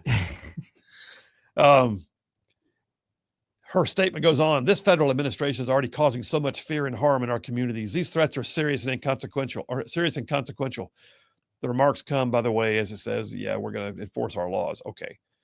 She says, stop attacking our cities to hide your administration's failures. What failures? Have you seen the border? Working pretty freaking good, lady. Unlike the Trump administration, Boston follows the law. You're not following the law. That's the crazy part. She says, we're picking up the pieces of your failure to deliver on your promises. What does that even mean? We're picking up the pieces of your failures to deliver on your promises. So you want to deliver on your promises now. Okay. Wu then referenced Boston's role in the revolution, because that makes sense, addressing Bondi once more and knocking the fact that she was from Florida, which was late to the Constitutional Party, she says. What does this even mean? So this has always been a city of revolution, of innovation in Boston, of standing up for the public good, never bowing down to tyranny. With me today are public service and veterans. Okay, blah, blah. You know what I'm hearing? I'm starting to hear Charlie Brown's teacher. Wah, wah, wah, wah, wah, wah, wah, wah, wah, wah. Yeah, and we want to see Boston of old come back to be that city that she's talking about. Thank you very much. Her policies are the reason it's not like that anymore. Well, let's say a lot of it is not, but the people of Boston, I think, are still those people. They want their city back too. They do, and they want to feel safe, and they want to feel like they're being put first in line, and they want to feel like they're not having to pay taxes to support people who had no basis being supported because they shouldn't have been here in the first place. Washington Governor Bob Ferguson also received one of the letters to the Justice Department and has promised a full response, but he did hint at what he would say. Washington State has no intention of changing our values in the face of threats about the Trump administration. Okay. Cook County, Illinois, which includes Chicago, got one also. And Connecticut Attorney General William Tong said, quote, any claim or suggestion Connecticut is violated or is not in compliance with federal law is false. Okay. We can see what you say. Y'all do realize we can see what you say, right? It's written down. It's in print. Y'all publish it in your public record. Listen, the bottom line is this. The war on sanctuary communities is here. Attorney General Pam Bondi has said, we're coming, and we're coming strong, and you better get in line because we're no longer going to say, hey, that's okay. Go be someone who defies the laws if you want to. We won't say anything. Oh, they're saying something. They'll take you to court. And I guarantee the Supreme Court of the United States eventually is going to weigh in and say, there's a thing called preemption, and you can't do it. By the way, I feel like it was good to go play the sound effect before we leave the segment.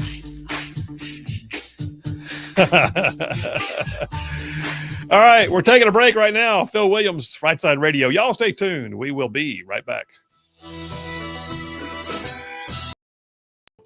I'm good with that.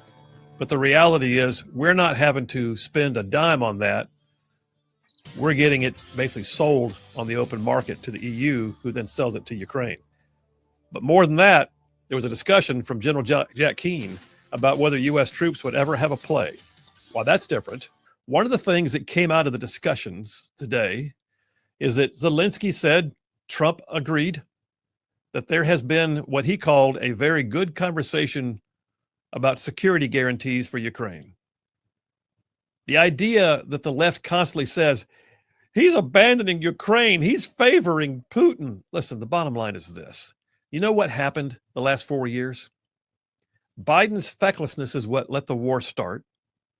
Biden's fecklessness and inability to conduct foreign policy is what kept the war going. And the fact that all we did was write blank checks is what wore out the conservative base with the idea of doing something in this war. You know what's changing right now is we actually have a plan, and we're actually not bankrupting our nation on that war. What we are doing instead, though, is saying, we're there for you because you know what? We also still agree Putin shouldn't be allowed to get away with doing what he's doing. And that being said, what does that mean? I do not want U.S. boots on the ground. I don't. There better be like some large-scale national interest like the use of nukes or something like that before I would ever see that happen. What I could see happen is apparently what I think they talked about today is that if we get a peace agreement, and by the way, I got to caveat a little bit. Trump said we might not need a ceasefire. What does that mean? It doesn't mean we're not going to see a stop in the shooting. What it means is we don't have to have a long, drawn-out period of ceasefire in order to reach a peace agreement. We should be able to get this thing hammered out and the fighting just stop. Okay, I don't know, but that's what he said.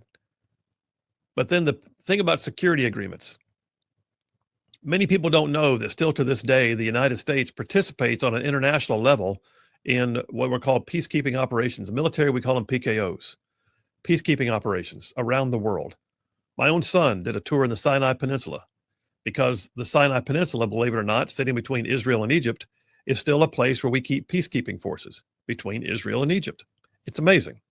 But yeah, the Sinai Peninsula, we have technically been in that mode in Korea now for over 50 years. All this to say, it's not unusual to find U.S. troops being part of an international coalition of a PKO, sort of safeguarding a site and making sure the two sides don't go back to war. I don't know for a fact, but I do know that General Jack Keane has some amazing insights. He's a 4-star. He's the head of the Institute for Modern War. And he gave some comments today, and I asked JP if he could find it. He did find it because he's JP. So we're going to play it real quick, and I'm going to hear it for the first time and then react to it. Go ahead and play it, buddy. Hundreds of thousands of them, but you need some. Most of them, I think, should be European forces. But I also believe that you've got to have some U.S. troops on the ground. We've got 80,000 troops in Europe right now, 40,000 in my army. We've got 5 brigades in Europe. 2 of them are permanent, Italy, Germany. The other 3 rotate in and out. Where? All 3 Baltic states, Poland and Romania. One of those rotational brigades could go to Ukraine. We're already paying for it. The troops that know they're going to go on deployment. There's another rotation coming in 6 months or whatever. And all of that would be backed up by European and U.S. air power. That is deterrence. Putin would pay attention to that. And it has real teeth in it. I think if we just build up Ukraine, that's not going to be enough. We've been doing that. We need to have something on that side of the spectrum. But there will be lots of discussion about this, Martha, with the principals for sure. And there will be different views on what should be there and what should not be there. And that's the reality of it. Also, in the background, we would have to provide exquisite intelligence, and believe me, like we are doing right now, in terms of what are the Russians doing, what are they preparing to do, and we do that routinely. That would have to continue with the cooperation of the Europeans as well. And we would have to buy into some time.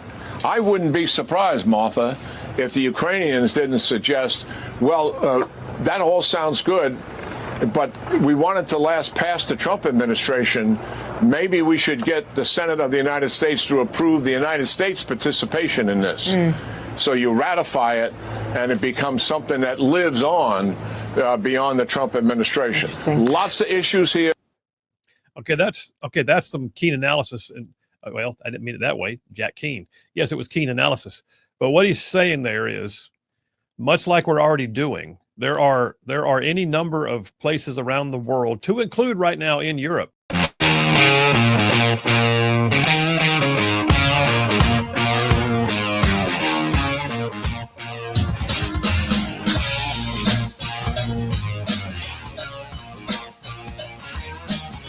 And we are back. Phil Williams, Rightside Radio, solid conservative and just plain right. Just saving the world one soundbite at a time. Coming up here in a few minutes after the next break, we'll have Dr. Carol Swain join us here on the show. Stay tuned for that. I think you'll really enjoy her discussion. She's a fascinating person. I look forward to actually meeting her in person next week at the Eagle Forum of Alabama dinner. I got to tell you guys, by the way, so our friends at 1819 News, talk about fascinating people. Well, guess what? They've got Tucker Carlson coming pretty soon. Yep, indeed. So Tucker Carlson's coming to the annual Albert Patterson Freedom Dinner for 1819 News. It'll be on November 14th in Birmingham at Barber Motorsports Park. By the way, if you've never had a dinner at Barber Motorsports, you talk about incredible ambiance. I mean, that place is so cool. If you like cars, whew. But so Barber Motorsports will be hosting the event that night. Tucker Carlson will be the keynote speaker.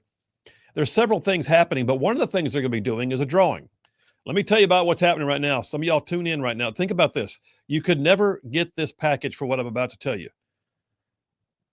1819 News is giving away to one lucky couple a 2-day event at Mar-a-Lago. Mar-a-Lago. I'm talking about Trump House. Mar-a-Lago. You'll get a candlelight dinner. You'll get spa treatment. You'll get luxury accommodations. And you'll also get all the other amenities that come with being there at Mar-a-Lago. $500 to be in the raffle. $500, which also, by the way, that $500 goes to benefit 1819 News, which has been bringing truth now to Alabama for the last several years. But $500, it's a $20,000 package. So they've been gifted this opportunity to give it away.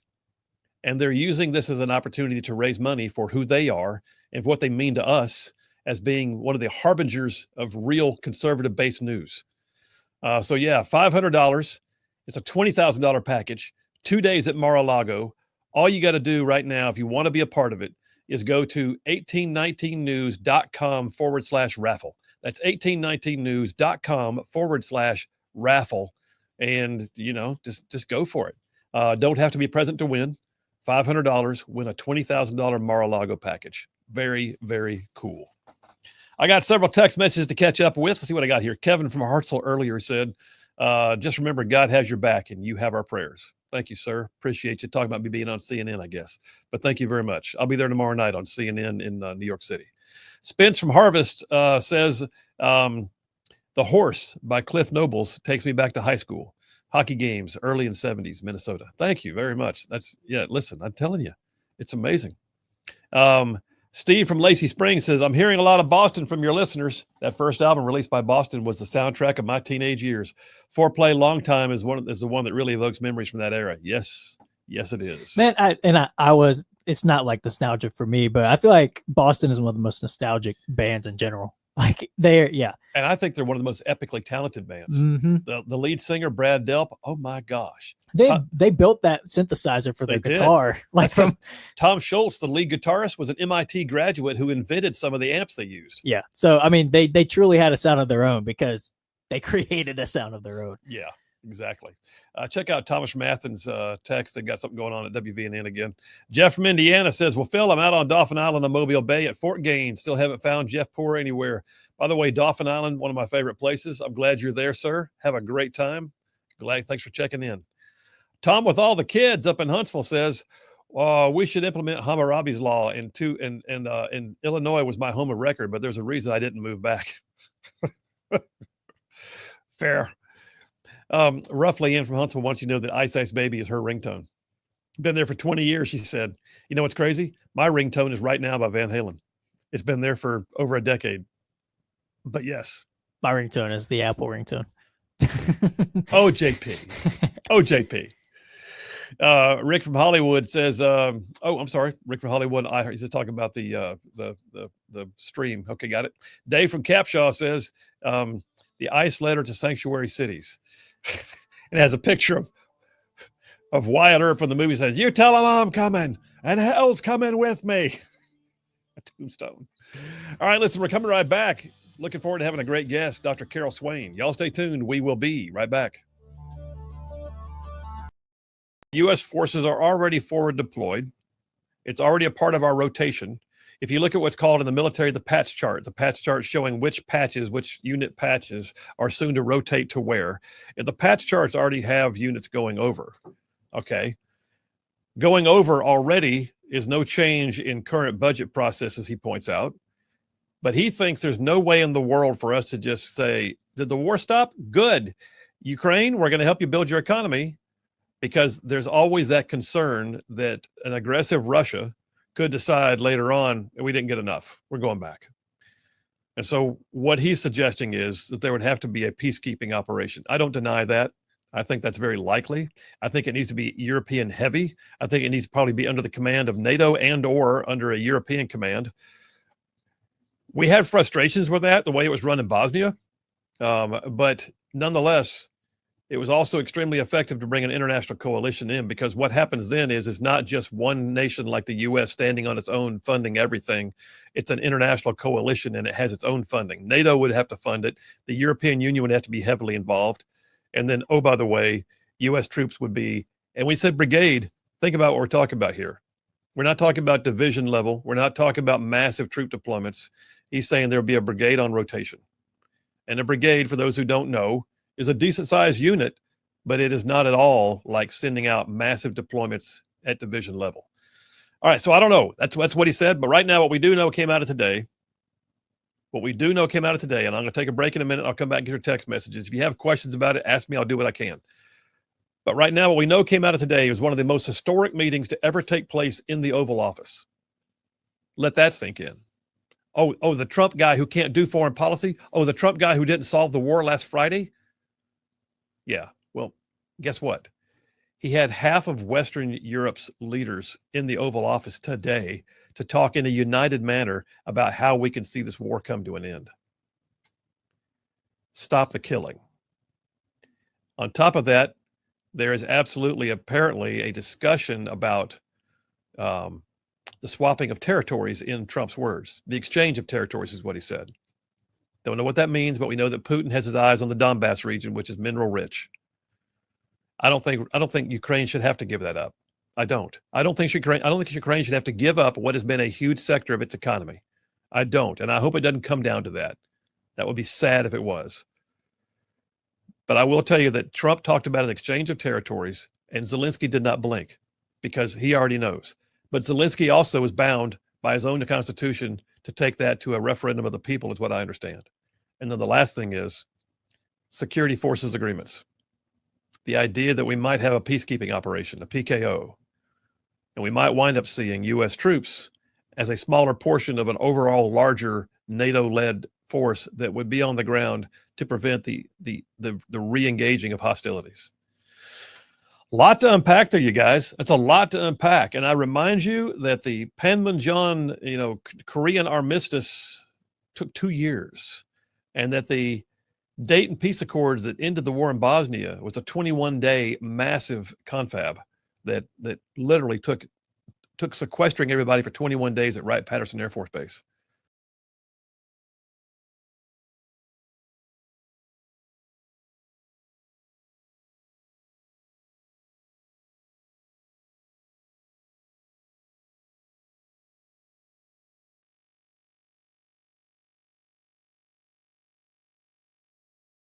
Hey, we just recorded an amazing podcast with former Navy SEAL Jared Hudson, who now hunts down human traffickers. He's also got a personal story that involves a lot of overcoming and a ton of faith. So listen, I can't encourage you enough. Go ahead and sit down, make yourself ready for the Just Right podcast, in this case with Jared Hudson. Yeah, let's do a show. 1, 2, 3, hey! Jared Hudson, welcome to the show. Hey, thanks for having me, brother. I'm glad to have you, and appreciate you making time. So I'm going to do sort of an intro so folks know exactly who I've got sitting across the table from me right now. But so you're born and raised here in Alabama, right? Mm-hmm. Well, born in Lynchburg, Virginia, and when I was about 4 or 5, we moved here. So, but yeah, pretty much. Hey, all you Rightside ruffians out there, you are listening to Rightside Radio, solid conservative, just plain right.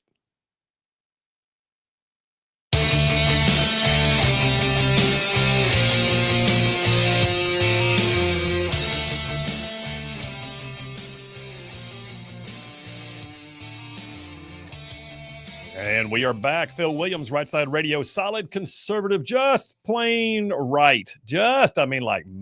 Covering down on some major ground across the southeast U.S. of A. Y'all don't talk about this show goes like from Huntsville back on over to Chattanooga. I'm talking about from Tuscaloosa back on over to Gadsden. I mean down to that lovely little village on the plains we call Auburn, straight across the line to Fort Benning, and then big old patches of North Georgia and Mississippi all thrown in just for good measure. And that's just radio. And then there's all y'all live streaming and podcasting. We appreciate all of you. Listen, the bottom line is the only reason why we do this is because of y'all. So thank you so much wherever you catch the show. Listen, I'm not going to spend too much more time. I want to get to our guest. So this is going to be someone who's no stranger to many of you. Dr. Carol Swain is someone who is widely seen as a national commentator. You've probably seen her on Fox or other places. I have. And I'll tell you right now, aside from being a frequent television analyst, she has an amazing personal story. I mean, she is perhaps, what exactly America is supposed to be like. The fact that anybody can be anything in this country is embodied in who our next guest is.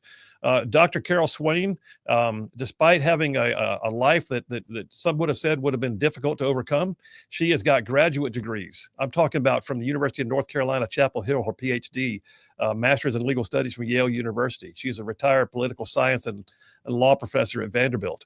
And Dr. Carol Swain is going to be the keynote speaker next week at the Eagle Forum of Alabama's dinner, where I look forward to being the MC. And she's on the line. Enough talking. Dr. Carol Swain, thanks for joining Rightside Radio. How are you? I am doing great, and it's so good to talk with you. And I am quite excited about visiting Alabama and meeting old and new friends. Well, thank you for that. And listen, Dr. Swain, I thought I knew a little about you until I read your bio and realized you have a story that's even bigger than I even imagined. I don't know what you're going to bring to next week's keynote address, but would you mind just giving folks a little of your background? Because I said a moment ago, I think you sort of embody what America can be, if you don't mind. Well, my life does. My life speaks to the American dream. I was one of 12 children, born and raised in rural poverty in southwestern Virginia. I was born in '54. That was the year of the Brown versus Board of Education desegregation school case that was supposed to integrate the public schools across America. I attended segregated schools up until the late 1960s. And I can tell you that I grew up at a time when there was a lot of optimism. Like being a high school, I ended up dropping out of high school, having my first child at age 17. I was married because back in those days, there was a lot of emphasis on getting married and having children after you were married. And so I had my first child when I was 17. By the time I was in my early 20s, I had 3 small children. One died of a crib death, and I ended up getting a high school equivalency in 1975. 1976, going to a community college, getting the first of 5 degrees. I have a degree in business, a 4-year degree in criminal justice. I graduated magna cum laude while working, with the emphasis on working 40 hours a week, nights and weekends at the community college library. Wow. So I went to a 4-year school, Roanoke College in Salem, Virginia, but I had a job at the community college where I had just graduated, and then I went on to get a criminal justice degree, 2 degrees in political science, and 1 in law. And I can tell you that I did not sit down and plan all of that. That God placed people in my path, and they steered me. Yeah. And I took advantage of the opportunities that were before me, and I worked very hard, and I believed in America. And I grew up at a time when what I heard was that if you worked hard and got an education, you could make something of yourself. Wow. Well, you certainly proved that. And I want to ask you just a minute ago when you were describing all that, which is just what a great story. You said, I want to put emphasis on working is what you said. Tell me why it was important for you to put emphasis on working. Because there's so many people that either don't want to work or they don't want to start at the bottom. And I started as a work study student. That's like the lowest of the low, 10 hours a week at the community college. And because the state employees would call out sick and there would be a crisis at the library, I had an opportunity because they would have a crisis. I would always volunteer to work at night. And so the director created a full-time job for me, nights and weekends, and I had state benefits. I worked there for 5 years, long enough to have benefits, and I was able to go to school during the day, and in the evenings or on the weekends when I worked, it was a perfect job for a student because when there were not anyone using the library, I could do my homework. And it's like I was not a devout Christian believer at the time, but I cannot think of a more perfect situation than what I had. But to be able to have that opportunity, I had to, be willing to volunteer to work when there was a crisis in the work environment because the state employees did not show up. Yeah, it's the work ethic. I agree with you. My pastor said not long ago, if we don't quit, we win. And I agree with that. Part of it is staying in the fight, and the other part of it is the willingness to follow the path you think God's opening up for you. Let me ask you this, because I want to make sure I get to it in our time. I know you're speaking next week at the Eagle Forum. I've been a fan of Eagle Forum for years. I used to be in state politics, and I used their research and their advocacy at times. One of the things that I take note of, though, in your bio is that politically, you identified as a Democrat for many years, but then in 2009, which I'm looking back, I think that was the Obama era, you actually switched to the Republican Party. Can I ask you what brought you to the point that you actually switched parties? Well, in the late 1990s and early 2000s, I became a devout Christian believer. And as I grew in my faith, I became more and more conservative.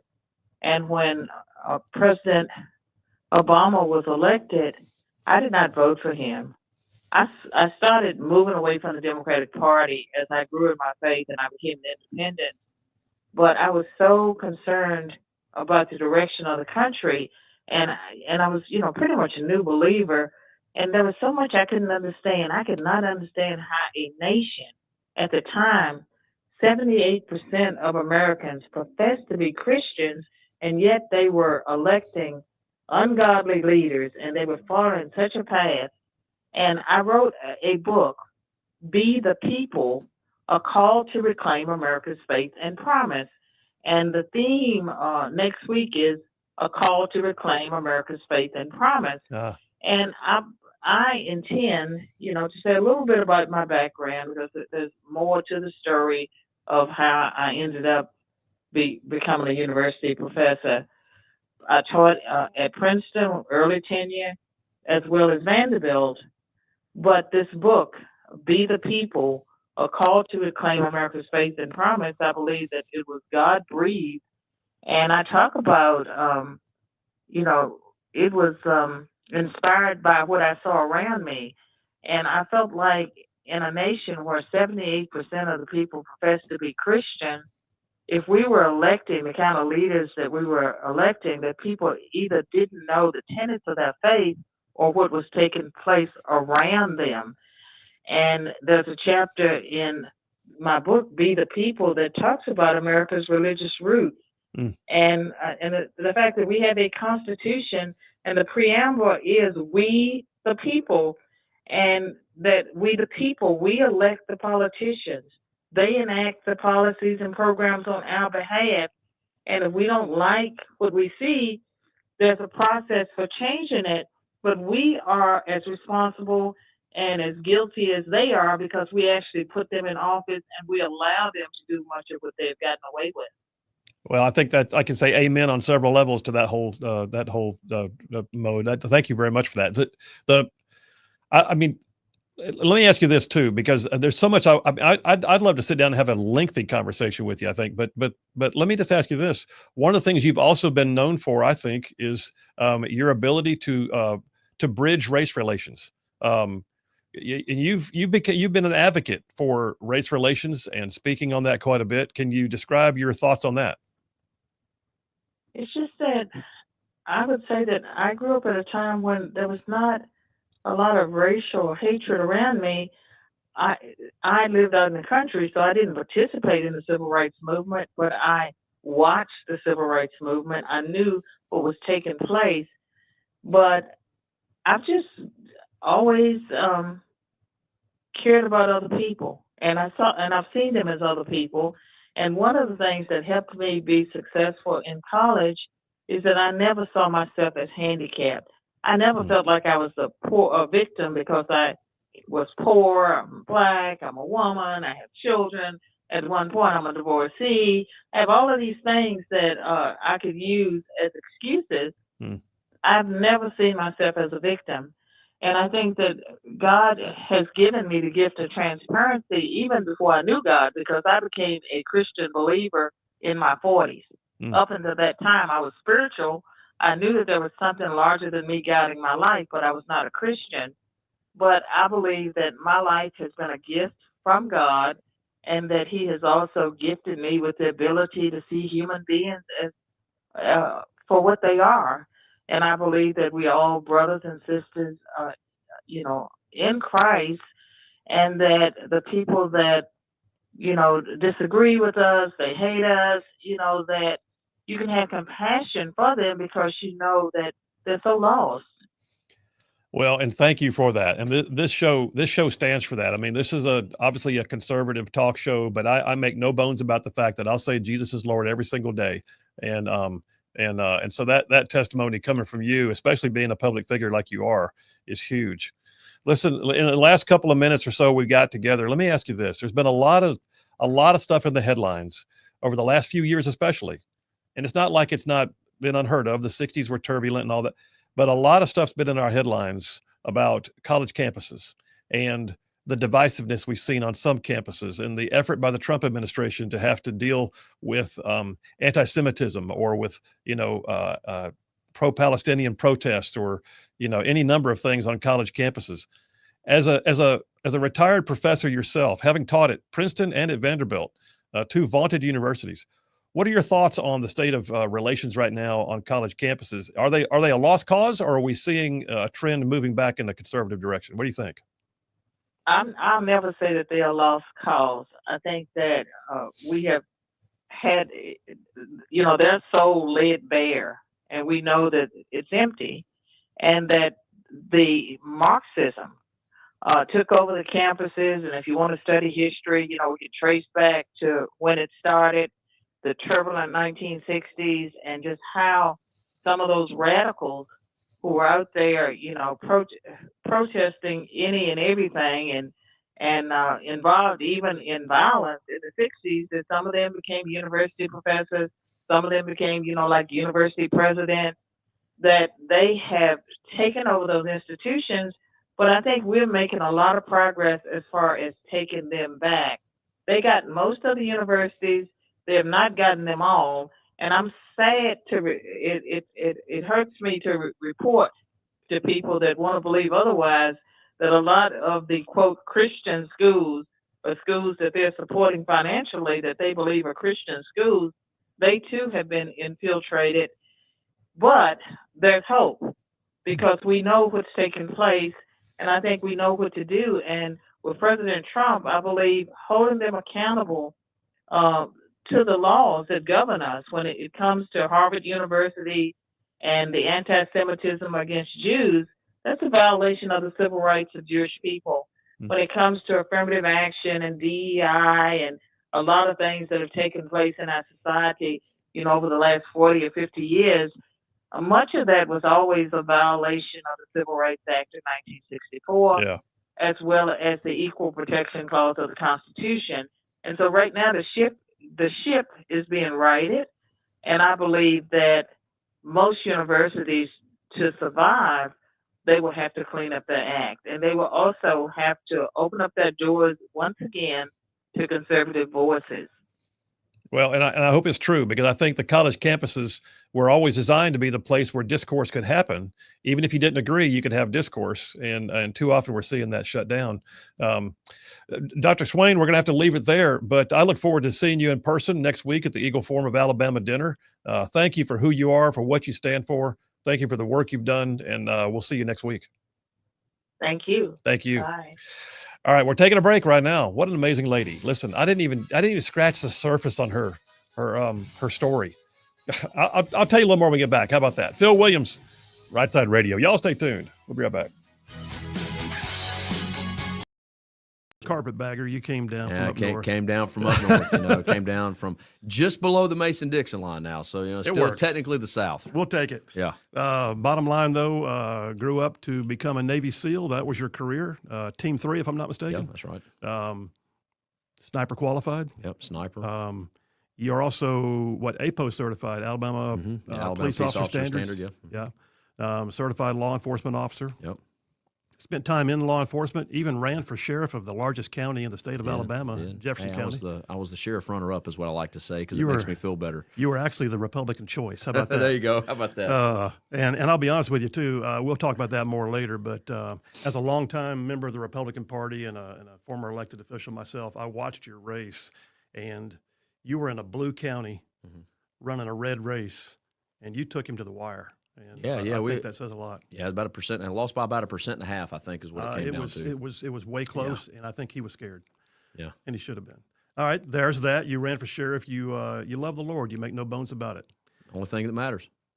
Perfect. Which also leads me to you got a beautiful wife and 3 daughters. I do. Yep. And I think those 2 are the crowning pieces of your resume. They are. So I've got the wife, the 3 girls, and obviously my faith first and foremost, even above them. Jesus says, if you don't hate your family, then you don't have a love for me. It doesn't mean that I actually hate my family, because I'm called to draw them to Christ. Sure. But my love for him even supersedes my love for them, and my love for them is unbelievably great. I'd burn the world down for those girls, and so that's how I feel. So imagine what I do for Jesus, if that makes sense. And you're trained to burn the world down. Yeah, that's right. Yeah. Don't mess with my daughters, because I'm gonna die trying. I'm for that. Yeah.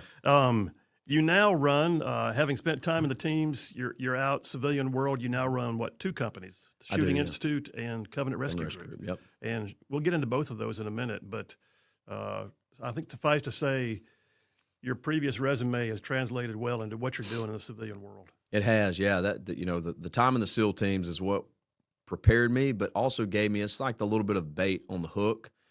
And you still have to set the hook, but that's what gets people interested in who I am. Because SEAL, I'm just a regular dude like anybody else, but SEAL is a thing that people look at and they're like, wow. Like, you hear doctor, you hear lawyer, you hear politician, congressman, senator. Those things carry some weight because it takes something to get there, and I think that's what SEAL has done for me. I think that's fair to say, and I think there's never going to be a time in your life, I'm of the mind, that God doesn't plant something in your life with purpose beyond what you might have imagined it. 100%, man. 100%. You also, apparently, like every other SEAL, you wrote a book. Yeah, that's right. Now, all my other SEAL buddies say, I didn't write a book, bro. You wrote a pamphlet. It's only like 50 pages long. But yeah, it works. It publishes. Yeah, that's right. And you also, by the way, right here with Rightside, you're one of our podcasters. Yeah, you got the Liberty Minute podcast, comes out every other week for the most part. Yeah. I told a guy told me, he said, "Oh man, you're that guy on the Liberty Minute with Phil Williams." I said, "Yeah, man, my name's Jared. Nice to meet you." Go, "I know exactly who you are. I got one question though. Why do you call it the Liberty Minute? Because it's like 13 to 17 minutes every time." And I said, "Look, it's just a name, bro. It's a euphemism, man. It's just a name." So I thought it was pretty good though. All right, cool resume. Let me ask you this. You got a beautiful family, amazing military record. You live large. How and I'm going to start off, I'm going to get philosophical right off the bat. So having said all that, those things, like on paper, I see it all. But how do you want to be remembered? Yeah, no, I mean, the only thing that you should be remembered as is who are you in the person of Jesus Christ, because that's the only thing that lasts, right? Now, if I die right now, I'm going to be attached. I'm going to have a lasting impact, even in my death, on my wife and my girls. Possibly some of the people in my sphere of influence, possibly some of the guys in the SEAL teams I work with or in business or whatever. I might have a lasting impact. But oftentimes that lasting impact is not so much who you are here physically. Does that make sense? Yeah. I really believe it's who you are in the person of Jesus Christ. Because they look at it and say, man, that guy really was who he believed in. Does that make sense? Yeah, so it's, and I believe it's in James, he talks about, I'll show you my faith through my works. That's not a works-based salvation. Right. He's not saying that I'm working my way to heaven. I'm not doing X, Y, and Z, and that's going to get me to heaven. No, he's just saying, I have faith and I believe in Jesus, and because of that, you're going to see my fruits. My fruits are going to show that I believe in Jesus. Now, there's another aspect of that without getting too far off on this topic. You hear a lot of people say, oh, I let people see who Jesus is through how I live my life, right? That's what, I don't necessarily tell everybody about Jesus.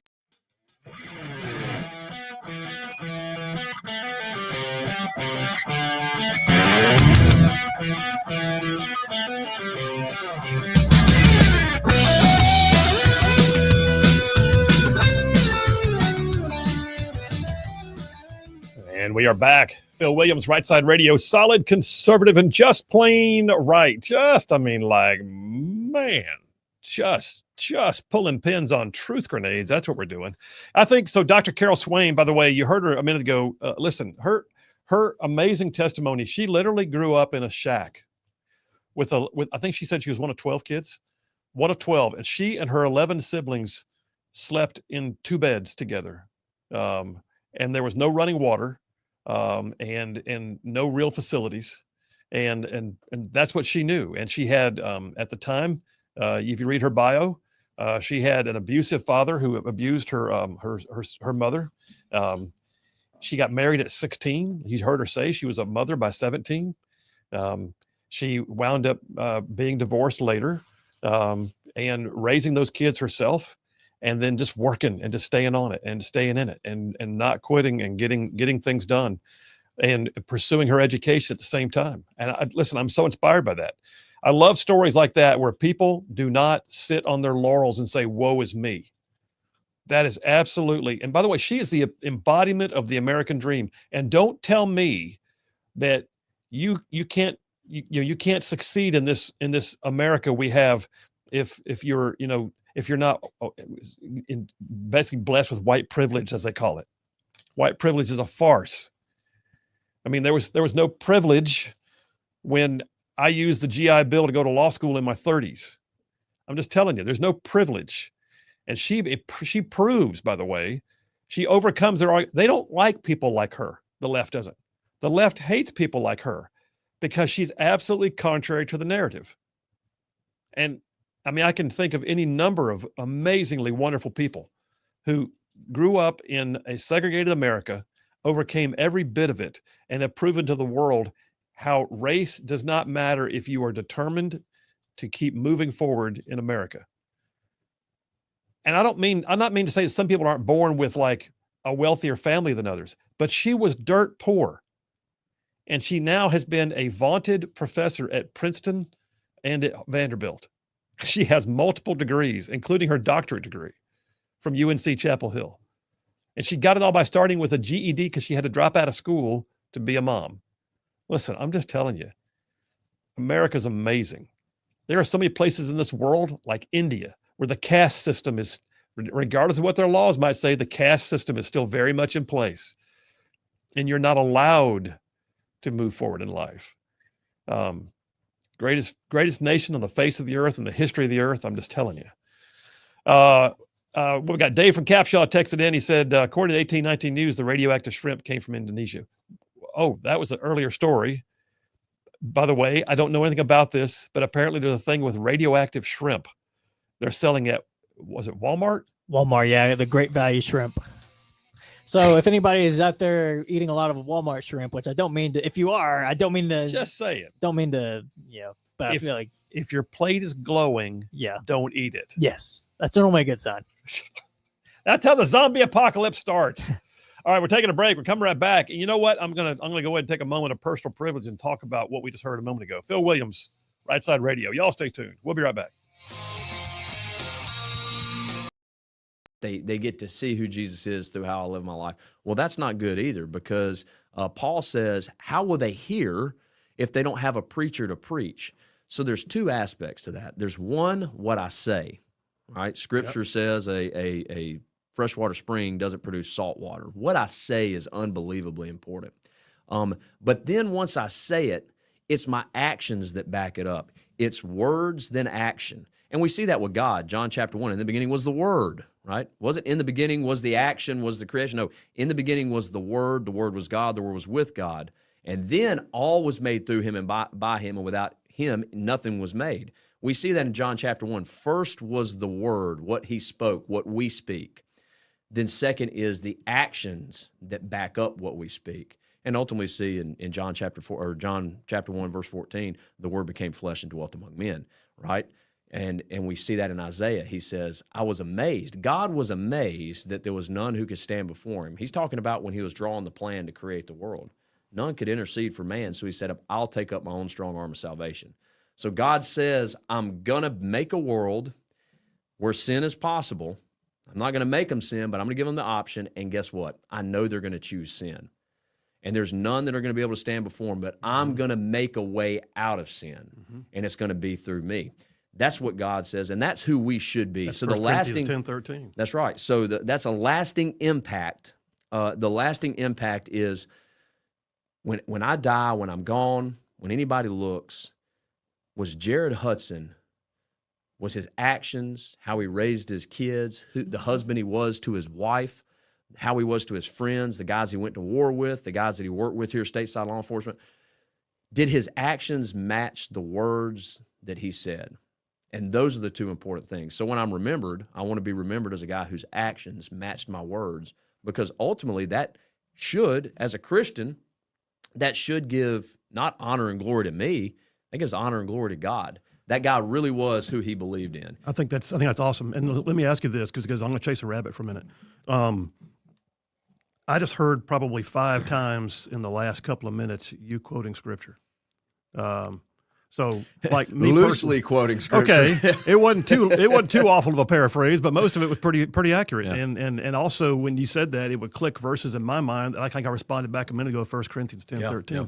So I'm a firm believer in memorizing scripture. My personal, I call it my life verse, is Joshua 1:8-9. And it says, "This book of the law shall not depart from you. You shall meditate on it day and night, so that you may do what is written in it, and by this achieve prosperity and success." So let me ask you this.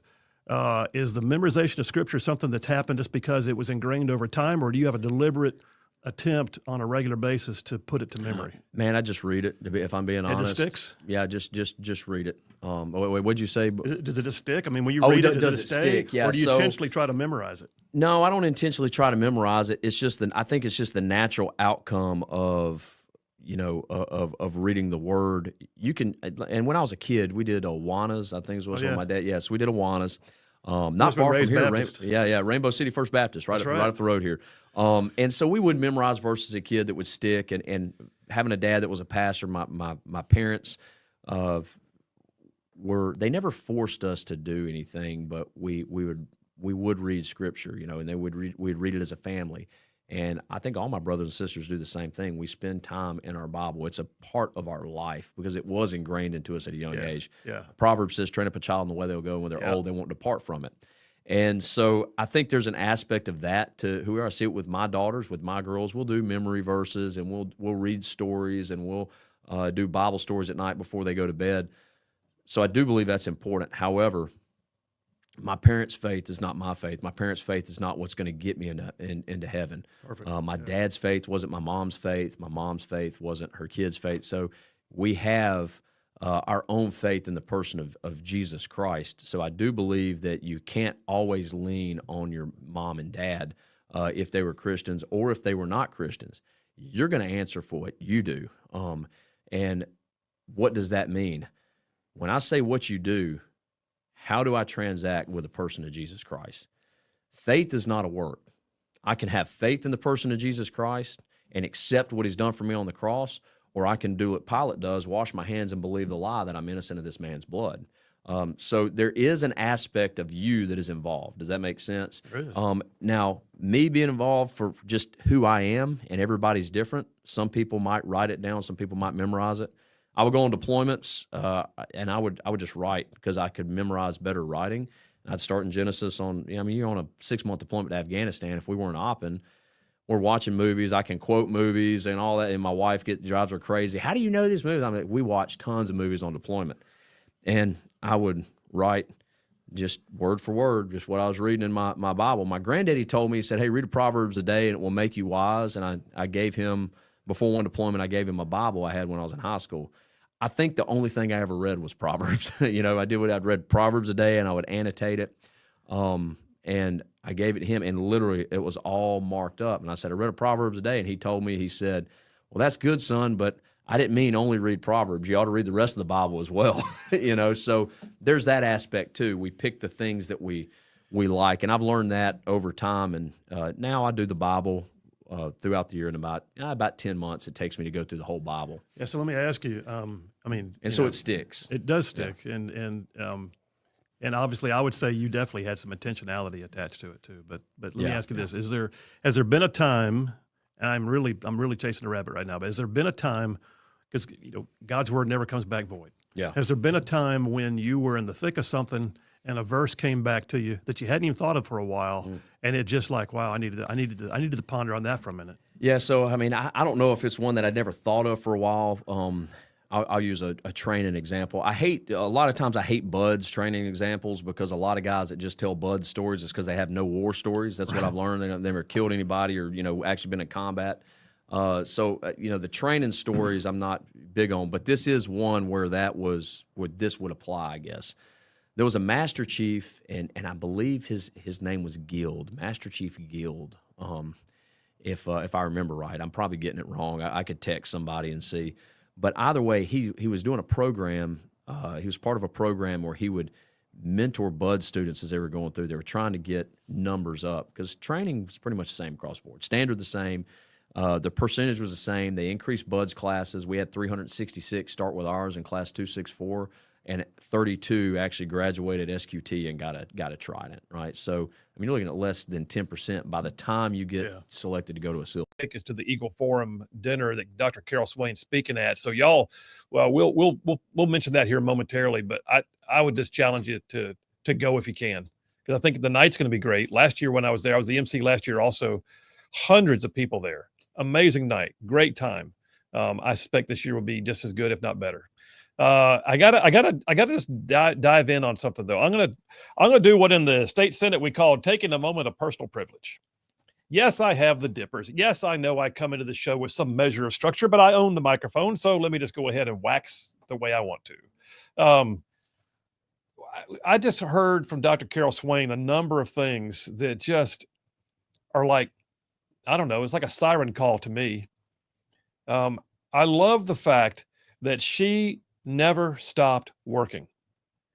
Now, she had to, on the one hand, because she had kids to feed and she was a single mom, but she never stopped working, in part because she also was raised to believe that's what you do. And I got to tell you, I so appreciate that, in part because of my own story. So as just a matter of transparency here, let me just share a little piece of my own testimony just to give you an idea. I really don't recall, for the most part, a time when I had just one job.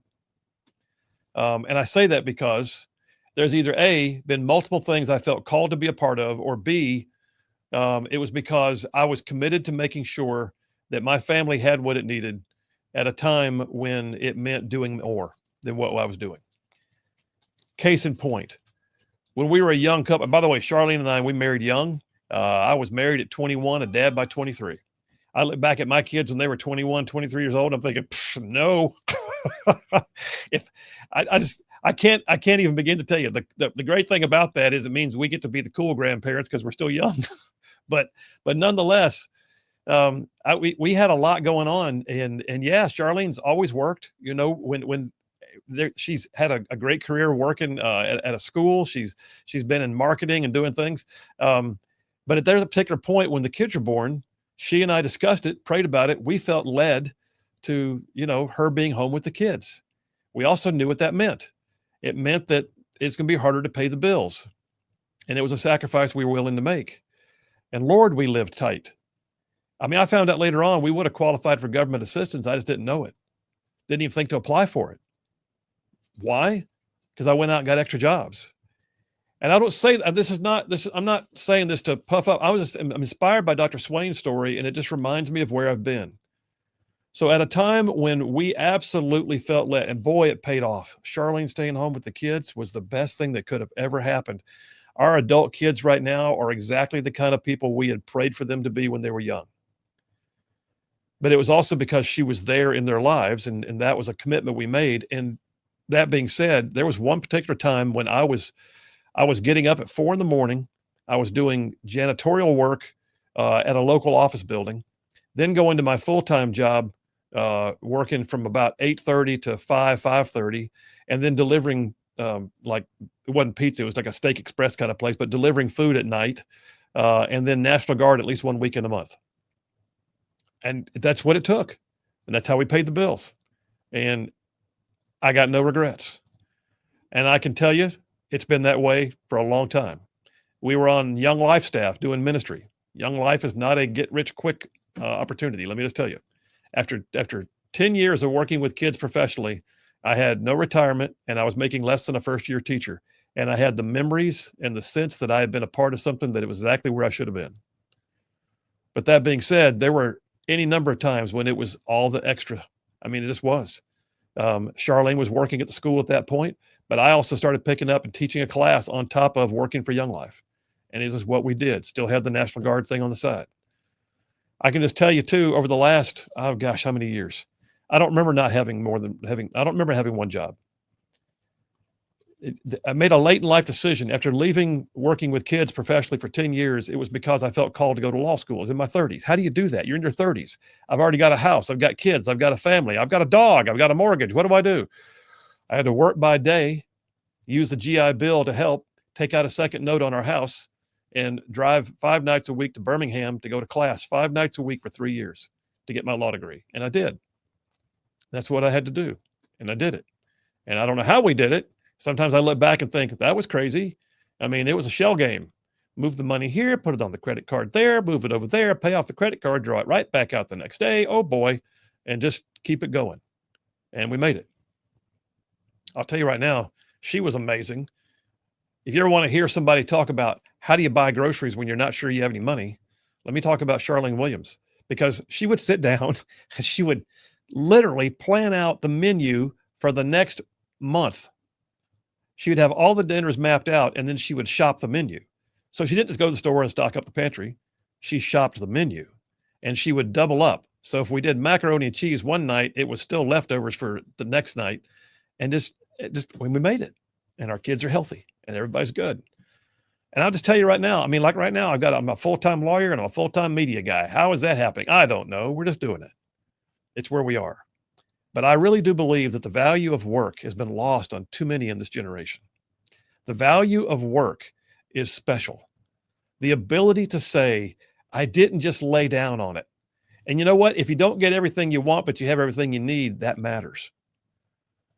So all that to say, yes, what Dr. Swain said, when she actually, her words were, and I kept working, and she said, and I put emphasis on working. And then she kept going. It's a part of who she is. It's a part of this country. There's work out there. I don't care what you're doing or where you are or where you've been. Listen, flipping burgers is honorable. If you can't do anything else, but you can flip burgers, it's honorable. You go do it because that's what it takes.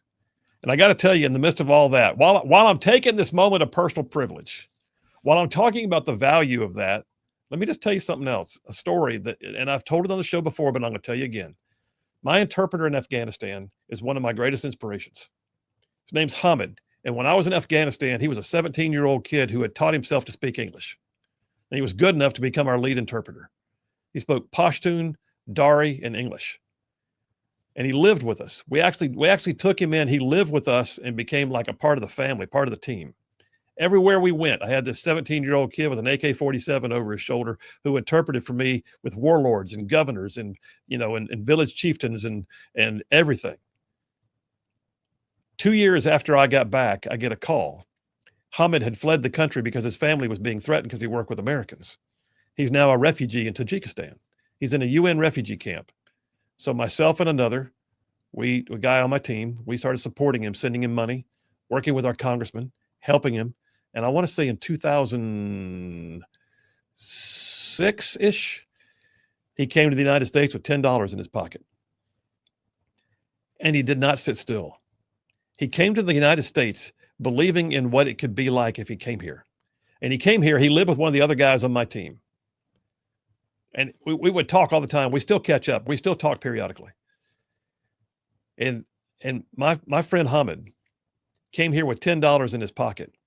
And he got a job. And he started working.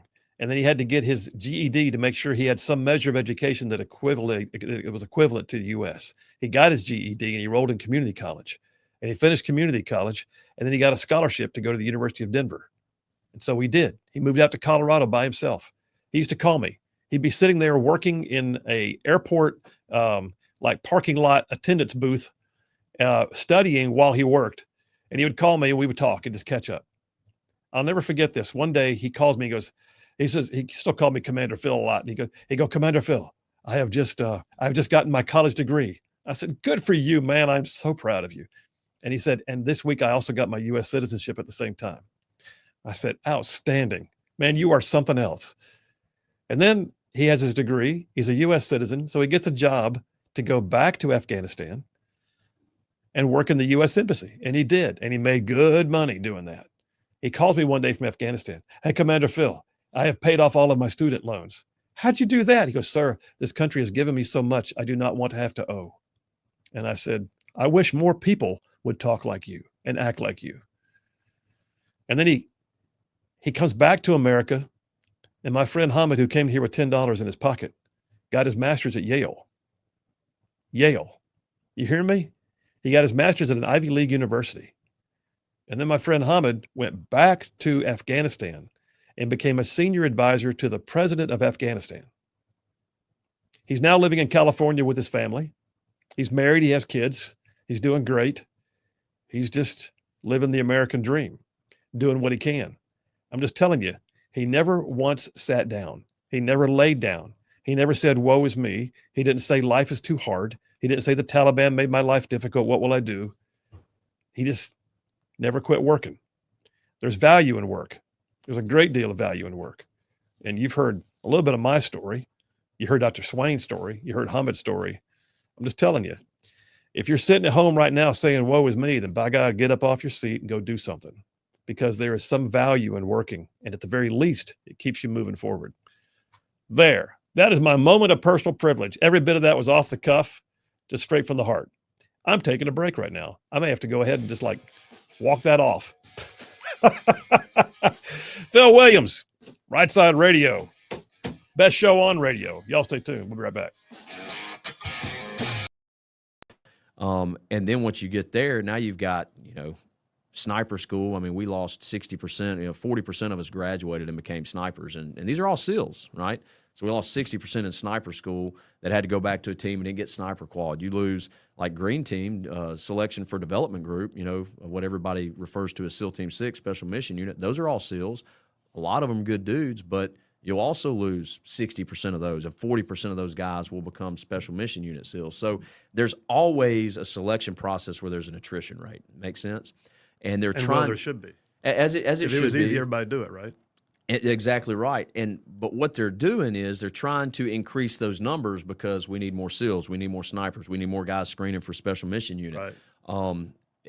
Because of the way the war was going at the time. This is 2006, and he was going through buds with us, and he would meet with students, and he would say, "Hey guys, look, this is what people do." He would go to the NFL, go all over the place, and figure out what mindset things, and all kinds of. He'd bring it back and try to present it. And he said, every warrior across, the all of history, all of the planet, all of history, had a mantra. They had something they held to, something they leaned on, whether it was their belief system in a God, whether it was their family, whether it was from whatever it is as a mantra. And I'm some dumb redneck kid from Alabama, 19 years old. I didn't know what a mantra was.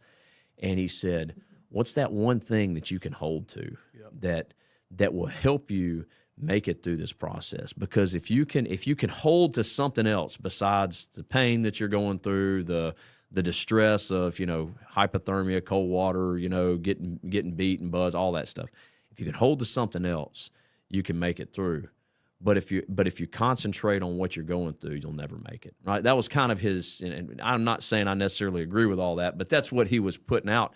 And so I prayed to God. I mean, I knew the one thing I held to was God as a Christian. Grew up as a Christian, right? So got saved when I was 6 years old. Asked Jesus into my heart. Like, God, what could my mantra be? I think it has to be in you.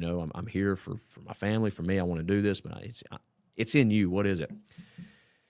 It was 2 Corinthians 12:9, I believe, is the verse that says, it's when Paul is asking God, he's saying, hey, take away these thorns in my flesh, right? Whatever the issue was. Some theologians say believe it was a sight. Some people believe it was other things.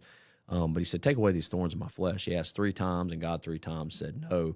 And then God says to Paul, he says, my strength, this is 2 Corinthians 12:9, my strength is sufficient for you, or my grace is sufficient for you. My strength is made perfect in your weakness.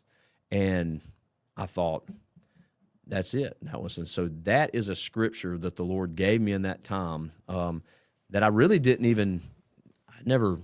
I'm sure I'd read it before, but I was a young kid. It's not like it was just brought up to my mind. I remember specifically reading that as I'm praying, reading that in a Bible, in my study Bible, and being in 2 Corinthians, and that scripture stuck out at me. And so that's what All right, God, your grace is sufficient for me. Your strength will be made perfect in my weakness. And that's in that book. Buds wasn't that hard as far as a physical standard. Like you could pass, I could probably even now at 40 years old pass most of the standards. I can still do the O course. I could probably do first and maybe second phase 4-mile time run times. I could probably still do the swim. It's not actually that hard. It's the continuation of it through injury, through constant work that makes it so hard. They make you bad at things that you are often good at. That's why so many athletes struggle with it. So anyway, that's probably the best example I can give of a scripture that that's I a good held one. to. And I had when I was my first tour downrange when I was mobbing out of Bragg. We had some SEER instructors that spent time with us, and I'll never forget. And I've actually talked about this before. I don't even remember what all they told me.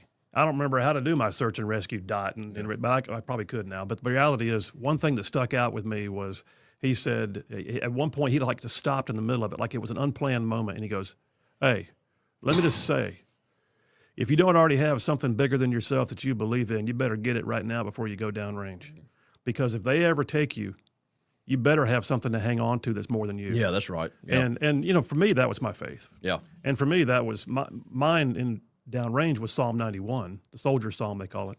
That was my wife's on my first deployment. And my wife's the one who gave it to me. No, I don't okay. think I even knew Psalm 91 until she gave it to me. No, I didn't. My wife can quote it word for word still. Absolutely. We were married. How old was she? I think I was 21. I might have been 22, and she was 19. We got married, and 2 months later, I rolled to Afghanistan, and it was a great deployment. Man, it was the Wild West. We're killing everybody we came in contact with. Those bad guys. It was what you trained for. It's what you desired. It's what you were going to do. It was great. Now hindsight being 2020, it's like, should we have even really?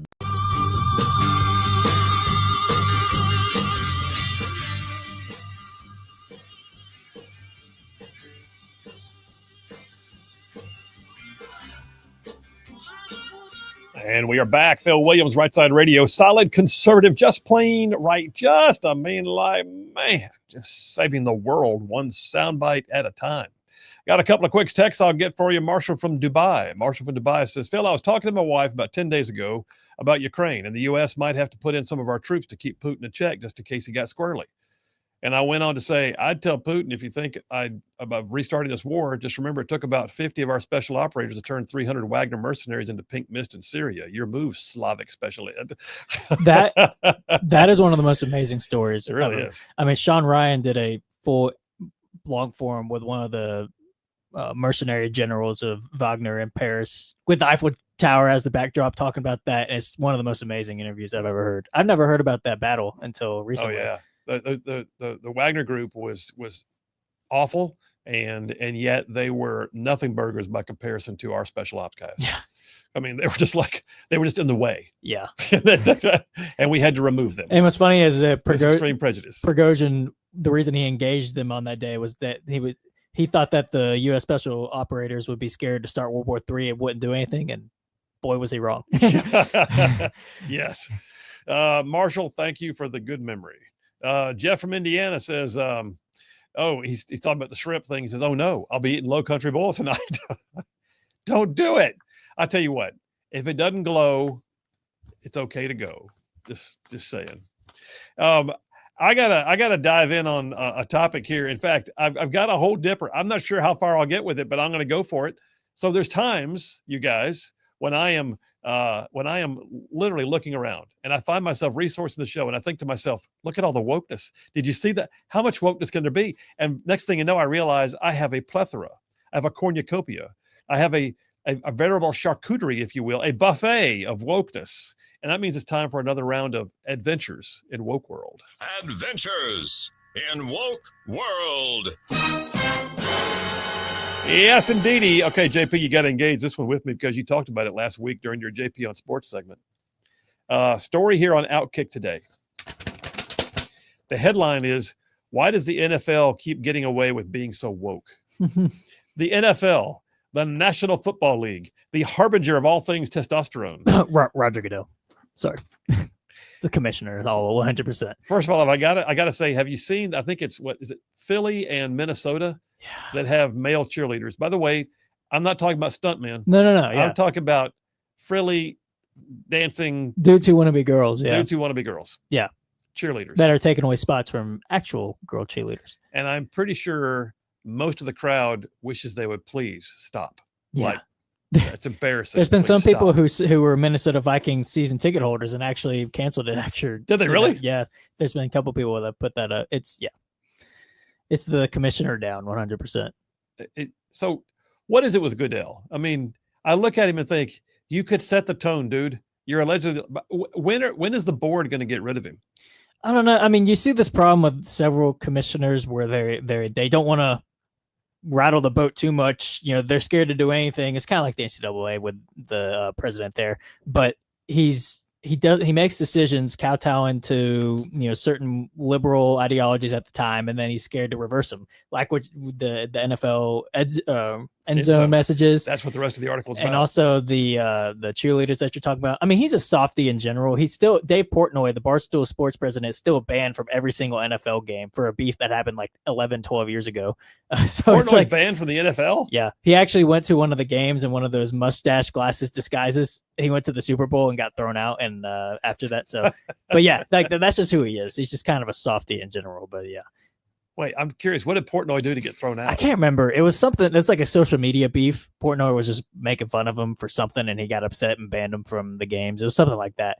But yeah, that's just indicative of who he is. Well, the last laughs on NFL because Portnoy's making bank right now. Yeah, he is. Yeah. All right. So the rest of this article is from Outkick, and the rest of this article says, "Why does the NFL keep getting away with being so woke?" And they brought up the thing you just touched on, but I'll bring it back out in more detail. The NFL, and you said this last week and it blew me away, the NFL requires a social justice message in the end zone. When you said it the other day, I thought that it was like a little sign on the wall. We're talking about painted in the grass in giant letters that could be seen from a satellite. Yeah, like, yes, about 5 yards long of paint. And you have choices. You have choices of what you can put in there. You can put end racism. You can put what else? Choose love. Choose love. God. So end racism. Choose love. Inspire for change, I think, is another one. And there's one more. It's So, by the way, which one do they tend to choose the most? I've seen a lot of end racisms. I've seen some choose love though. It's from the Colin Kaepernick era, or even maybe a little later during COVID. The article points out the NFL also continues to play the song "Lift Every Voice and Sing," referring to it as the Black National Anthem very often. Yes, they do, which is just amazing. And and then they have DEI programs. That's a big thing. Here it is. Yeah, end racism, stop hate. It takes all of us. Black Lives Matter, inspire change, or say their stories. Oh, there's even more. I didn't even know there. They got a panoply of them. Yeah. And they also embrace Pride Month. Yep. And then the Outkick article says the reason why they keep getting away with it is because they have no competition. Yep. They are the NFL. There's not really, they can get away with it because there's no alternative. They've got people trapped. You want to watch professional football of any real caliber, you're going to watch the NFL. And they keep doing what they do. And sooner or later, fans are going to buck up on them and it's going to be done. I got more of this. Y'all stay tuned. We will be right back.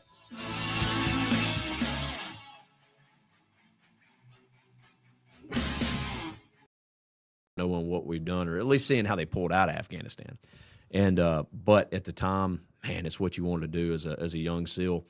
And my wife, though, I mean, she knew that. She knew that what we're going into, what we were doing, and she prayed Psalm 91 every day. That was her verse. Charlene did the same. My wife did the exact same thing. You look at my notes. That's a perfect segue. Let me do this. No, I can't even read your notes. Tell me. I can read my. I'm the only one who can read my notes. That's important. That's the only thing that matters. So tell me about your wife. So y'all met, and she's a team wife, obviously. Yeah, she is. Which is not easy. No, yeah, she. We met. We were just talking about this the other day. I think she's 3.5 years younger than I am. I'm 39 right now, and she's about to turn 36. So we met. She was 18, and I was, whatever that would have been, 21 into 22. I had just I'd been a SEAL for like 6 months, maybe 8 months, right? I did my first. So you were still a SEAL pup. I was a SEAL pup, man. I was a new guy. I did my first, deployment, or what they would count as a deployment. I checked in at the end of an Iraq deployment, stayed in Germany doing working with the Group 1 leadership as they're doing a pass-through. Decompression stop is what they called it for the whole team. So I stayed there as the whole team rotated through from Iraq. And I can't remember where we went into in Iraq, but I went with a master chief. Me and just a master chief went into Iraq. We had to check in and do something, and I can't remember what we did, and then we flew over to Germany. It was only there for a week. And that's one point I like to make in these podcasts. Guys or anytime I talk, guys will be like, oh, yeah, Iraq, Afghanistan, or whatever we are. Just because I've got an Iraqi ribbon, Operation Iraqi Freedom or whatever. You got guys that have that stuff all the time. They got their combat action badge or their combat action ribbon or whatever. Just because you were in a country where combat was happening doesn't mean that you were in combat, right? And so there is a lot of that goes on. Just because I was in Iraq doesn't mean that I was doing what the boys were doing in Salter City, that deployment. I checked in at the tail end of that, and then I went to Germany. So just because you're a part of it doesn't mean you were doing it. And there is a misconception with that a lot of times.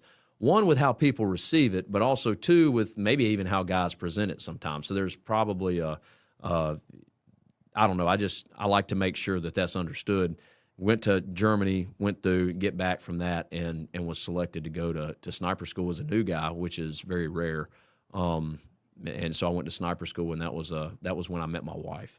And you met her at sniper school? Yeah. So before I went to sniper school, I had to bring all the weapons that we were bringing back from. They landed at one of it might have been Fort Bragg, but they landed at one of the Army bases. I think it was Fort Bragg.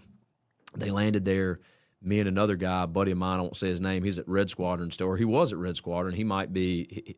He was an instructor at Green Team not too long ago, so he might still be over there. But me and him flew out to pick up those weapons for SEAL Team 3 and escort them back to the West Coast because they landed in at the East Coast at one of the Army bases.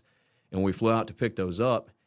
They let him fly back with them by themselves because I didn't go on leave when I graduated SQT. I checked in pretty much immediately I was at the team for like a week, painting bathrooms and doing stupid stuff, with a couple of guys. And then we went to the tail end of the Iraq deployment into that Germany thing. So they said, hey, since you didn't get to go on leave, fly over here with Chris, and y'all pick up those weapons, account for them. I helped him inventory them. He can fly back with them by himself because we're going to have somebody meet him in San Diego, and you can drive home. My mom and dad came and picked me up in North Carolina. They drove to North Carolina, picked me up, and drove me home, and I stayed at home for 7 days. They didn't even charge me any leave for it. They just let me go. So she was back here. She's an Alabama girl? She's an Alabama girl. Okay. And I met her during that time. My brother and his girlfriend at the time, now wife, somehow connected us, and her family went to my dad's church where he pastored at. We met up, went on one date, and then we just started talking, and somehow the Lord. Hey, all you Rightside ruffians out there, you are listening to Rightside Radio, solid conservative, just plain right.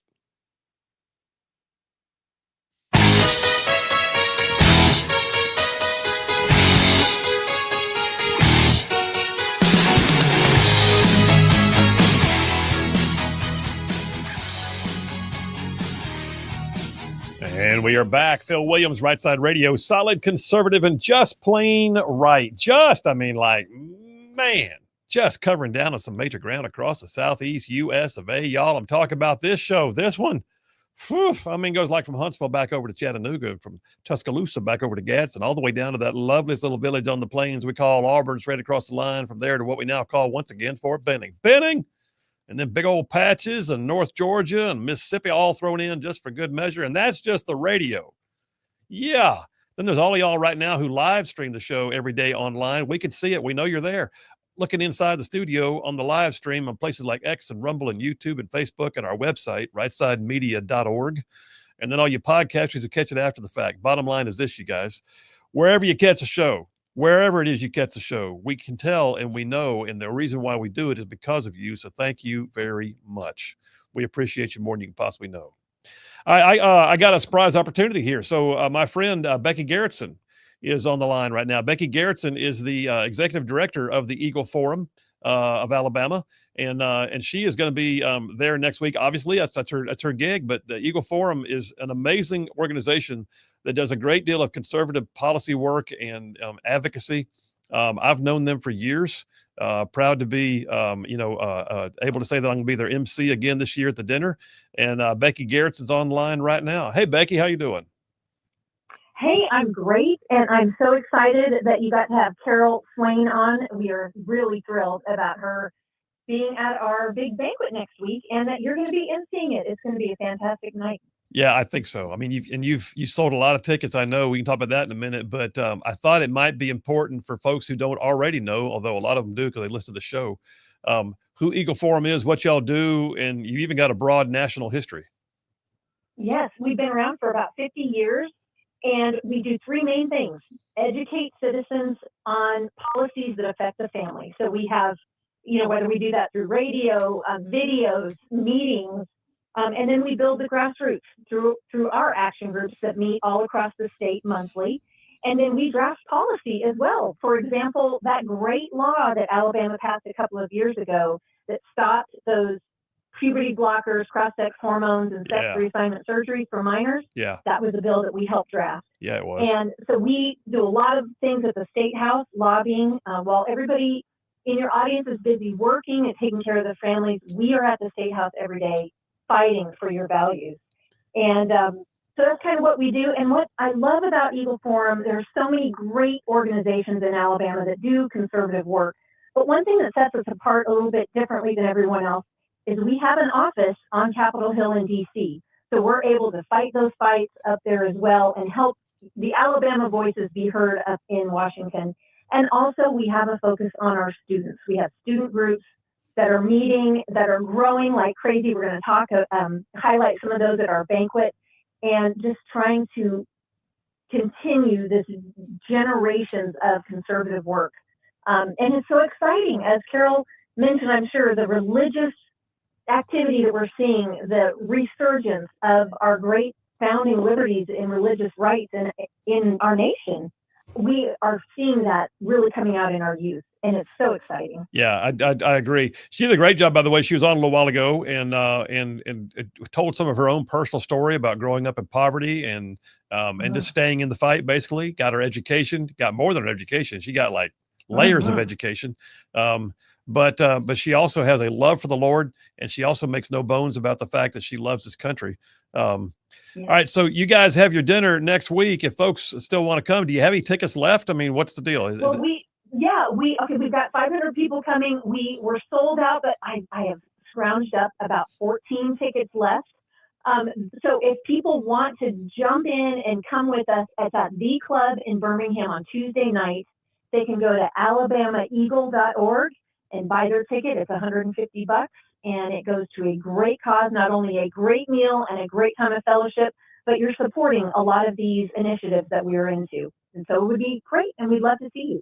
Well, I told you off the air, but I'll tell you again on the air so the audience can hear it. Yesterday, I'm in court, and I had a younger lawyer walk up to me and go, "Excuse me, are you Phil Williams?" I said, "I am." And he said, "You're going to be at the Eagle Forum dinner next week." I said, "I am." He goes, "I look forward to seeing you there." So I thought that was very cool, and I didn't realize till you told me a minute ago he's actually on your board. So that's very cool. Well, yes, his name is Daniel Flickinger, and he's been such a great help to us, especially during COVID, fighting these fights with employers, putting these vaccine mandates on. We were able to help so many people walk through that with Daniel, and so it was great. I'm excited for you to meet him again this year. Well, I know that in the audience too, I mean, 500 people, there's a lot of supporters, a lot of just folks from, everyday life, right side ruffian type people, but you're also going to have a lot of the state's politicos that are going to be showing up for the dinner too, I'm sure. Yes, but it's kind of funny this year. This is a city election night. So there are quite a few people that are tied up with elections. But yes, I think last year we had almost everyone on the Alabama Supreme Court there, lots of representatives and senators there. And so, yes, you will see a lot of movers and shakers at this event, but a lot of great, just your average supporters who love this state, who love this country, who are supporting conservative values. Well, Becky Garrettson, I look forward to seeing you next Tuesday night. And if folks want to get it, once again, they can go to what website? AlabamaEagle.org. Thanks, my friend. I'll see you next Tuesday. All right. All right. Sounds Take care. great. Thanks so much, Phil. All right. Bye-bye. Yeah, it's going to be a good time. It's going to be a real good time. I'm looking forward to it.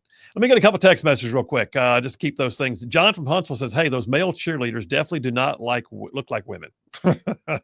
He said, but I'm being honest, their dance moves are technically just as good as many of the females. John, I'm disturbed that you would say that.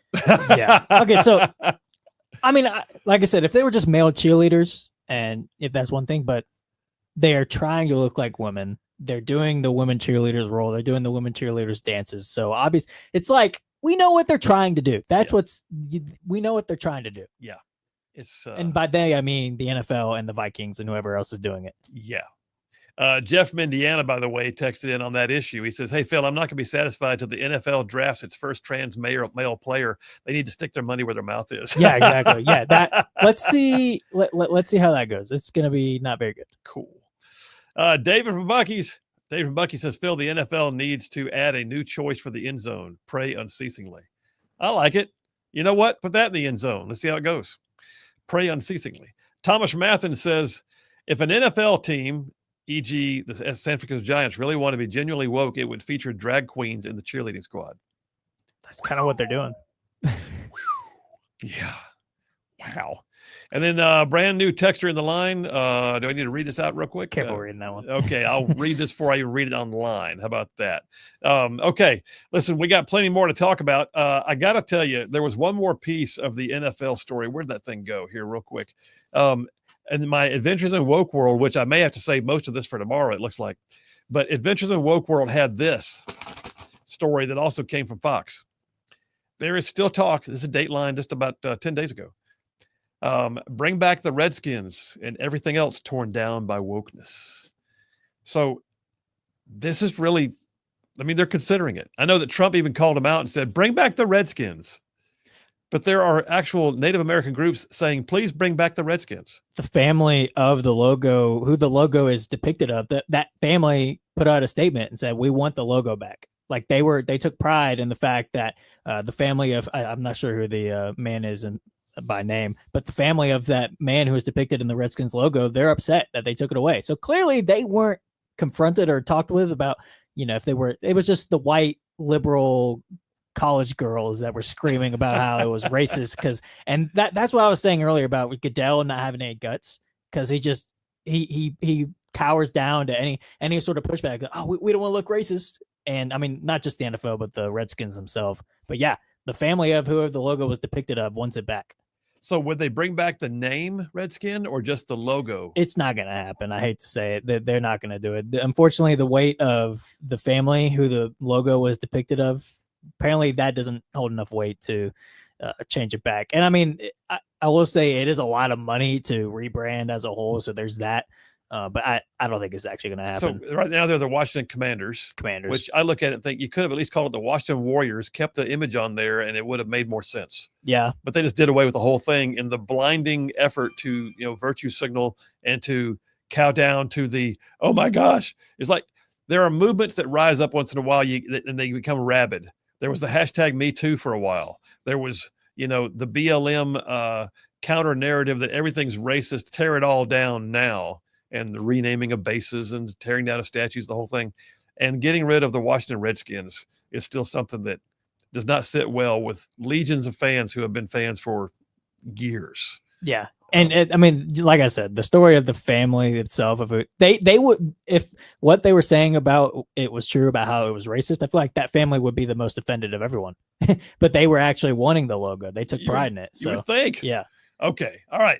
Let's take a break, JP. We'll take that break. We'll come right back. Last break of the day. Phil Williams, Rightside Radio. Y'all text it in if you want to. 833-687-4448. That's 833-68-RIGHT. What do you think? Washington Redskins? I don't know. We'll see. Made it happen. 6 or 7 months later, I graduate sniper school, have a big family shoot, and we had been dating. I'd already gotten a ring. I called her. Her dad came up with my dad and brothers because they let him shoot all the sniper guns. They do like a family day. None of the girls came up. It was just my dad, my brothers, and Lauren's dad. and we're fishing in my buddy's pond up there that I'm still friends with, Troy Dehart. And I said, hey, man, or to Greg, my father-in-law, I said, hey, man, I'm going to ask Lauren to marry me if it's okay with you. And he's like, oh, man, you better ask her. Just went back to fishing. That was it. So that was. He was in his happy place. Why bother him with that? Yeah, that's right. That's right. And then about 8 months later, we got married before awesome. I deployed to Afghanistan. So, yeah, she was with me from the start, really, of my SEAL career, almost the start. Team wife's not easy. I said that a minute ago. My wife, I've said that she's a rock. I mean, I've got multiple deployments, and she held down the fort. And at the same time, I never came home not knowing who my kids' teachers were, what their grades were, what the latest ins and outs of life were, because she made everything just seem so relevant and updated me constantly. Man. Yeah, dude, but she also kept all the bills paid and the yard mowed and the whole thing, man. I mean, but at the same time, you were active duty in the teams. That's a high up tempo life. How was it for her and for the marriage? I mean, it was good. I mean, she misses the teams a lot of times. She liked because her parents were divorced, and so she bounced around between her grandparents, her mom, her dad, and she's got a good family and had a good life. Close with her brother. Her brother's a good dude. Works for Alabama Power, pretty high up in Alabama Power. But Trent's a good guy, and we have close relationship with him. There's never bad relationship with anybody in the family, or at least on her side. She just wasn't settled. So team guy life for her and team wife life was actually pretty good because she was used to that. Going to be at mom's, going to be at dad's, going with my grandparents. She was used to kind of that bouncing around, and so she would do that, and God built her for it. Kind of. It's almost like he kind of knew what she was going to go into, and she would have never thought she'd be that. Now she hates it when I deploy. Hates it when I go somewhere. She pitches a fit if I ever say I'm going overseas to do anything. Right? She doesn't. But she was actually pretty good at it. She misses the community team guy life. She does miss that. She even talks about it now. We didn't have kids while I was in the teams. That was one thing. She said she did not want to have kids in the teams because she got to know so many women. We lost dudes all the time, So I say all the time. We lost dudes regularly, and she went to those funerals with me. We went to funerals and put your trident in a coffin, and she knew their wives. And some of these guys had kids, and now daddy's gone from it. And she just didn't. For her, of course, we were married. She was 19 at the time. I think I was 22 into 23, around that age range, and we didn't. She just did not want to have kids in that life with me deploying. That was probably the biggest thing, is it being hard to start a family. Did you have connectivity? I mean, it's crazy. Modern deployments. My granddad went to World War II. He was a glider rider. Didn't talk to anybody. And he was gone for 3 years. Yeah. And I came home when it was done. But did you have connectivity? Could you call home, email, that kind of thing? We did. Whenever somebody would die in country, that, which happened pretty regularly, you go River City, and not be able to talk for a week or 3 days until the next of kin was notified. Right. I mean, we would still talk some, you call out on sat phone, different things, but generally speaking, it was hit or miss, but we did have connectivity. We were on a fob one day, and I was talking to her on the phone on a green line, and, a little bit of a delay. We're just talking, and all of a sudden here, a mortar came in, or a, recoilless rifle rocket came in and hit, and it's like, hey, I got to go. We got to get to our fighting positions, and she's like, what was that? And he just hung up the phone and bounced, So she did deal with stuff like that she talks about now that she didn't like at the time. My wife tells the exact same story. I'm sitting on the roof of our safe house in Afghanistan where my team was located on a sat phone talking to her, and all of a sudden something went cha-choom. Yeah. And she goes, what was that? I said, nothing, baby. And I'm looking at one of my guys going, what was that? Yeah, got to go. Yeah, exactly. Yeah. We did have we had the same connectivity, and we had the same comms blackouts if we lost somebody. And I'll never forget, I had a special phone because I did a lot of interconnectivity on my second tour in Baghdad, and we had Sadr City and parts of Rasafa district. Where were you in Sadr City? 04. Okay, all right, yes. But and it was a mess. Oh, we lost man. some good guys, but we had one particular day where it was a coordinated ambush. We had IED strikes followed by small arms and RPGs that took out 3 of our guys. And so the comms blackout went in. Well, my wife, the phone that I carried had the ability to call in. And I told her, I said, don't ever call in, hon.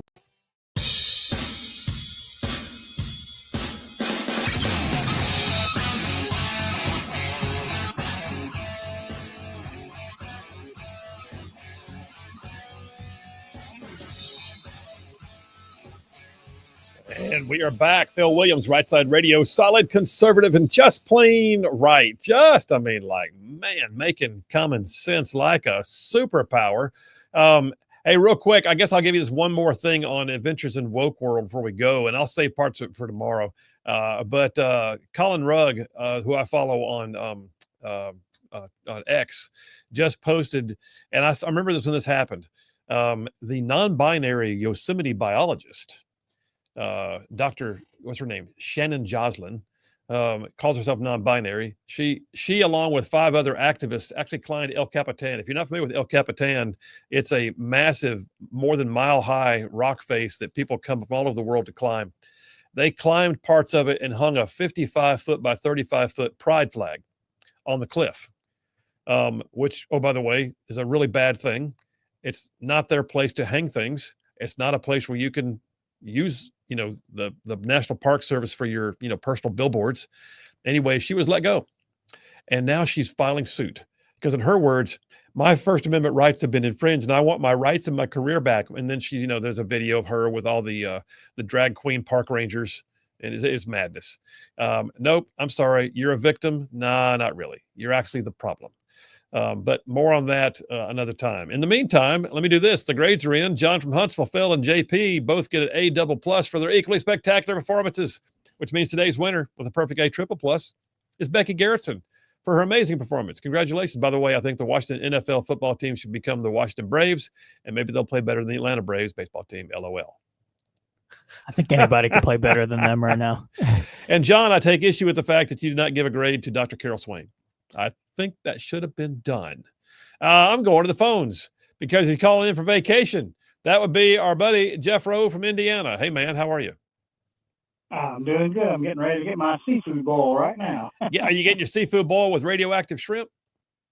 The Gulf Shores fish place area right on the main drag. It's the best place I found yet. Some low country boil. Well, low country boil is fine as long as it's not that radioactive shrimp they're talking about selling at Walmart right now.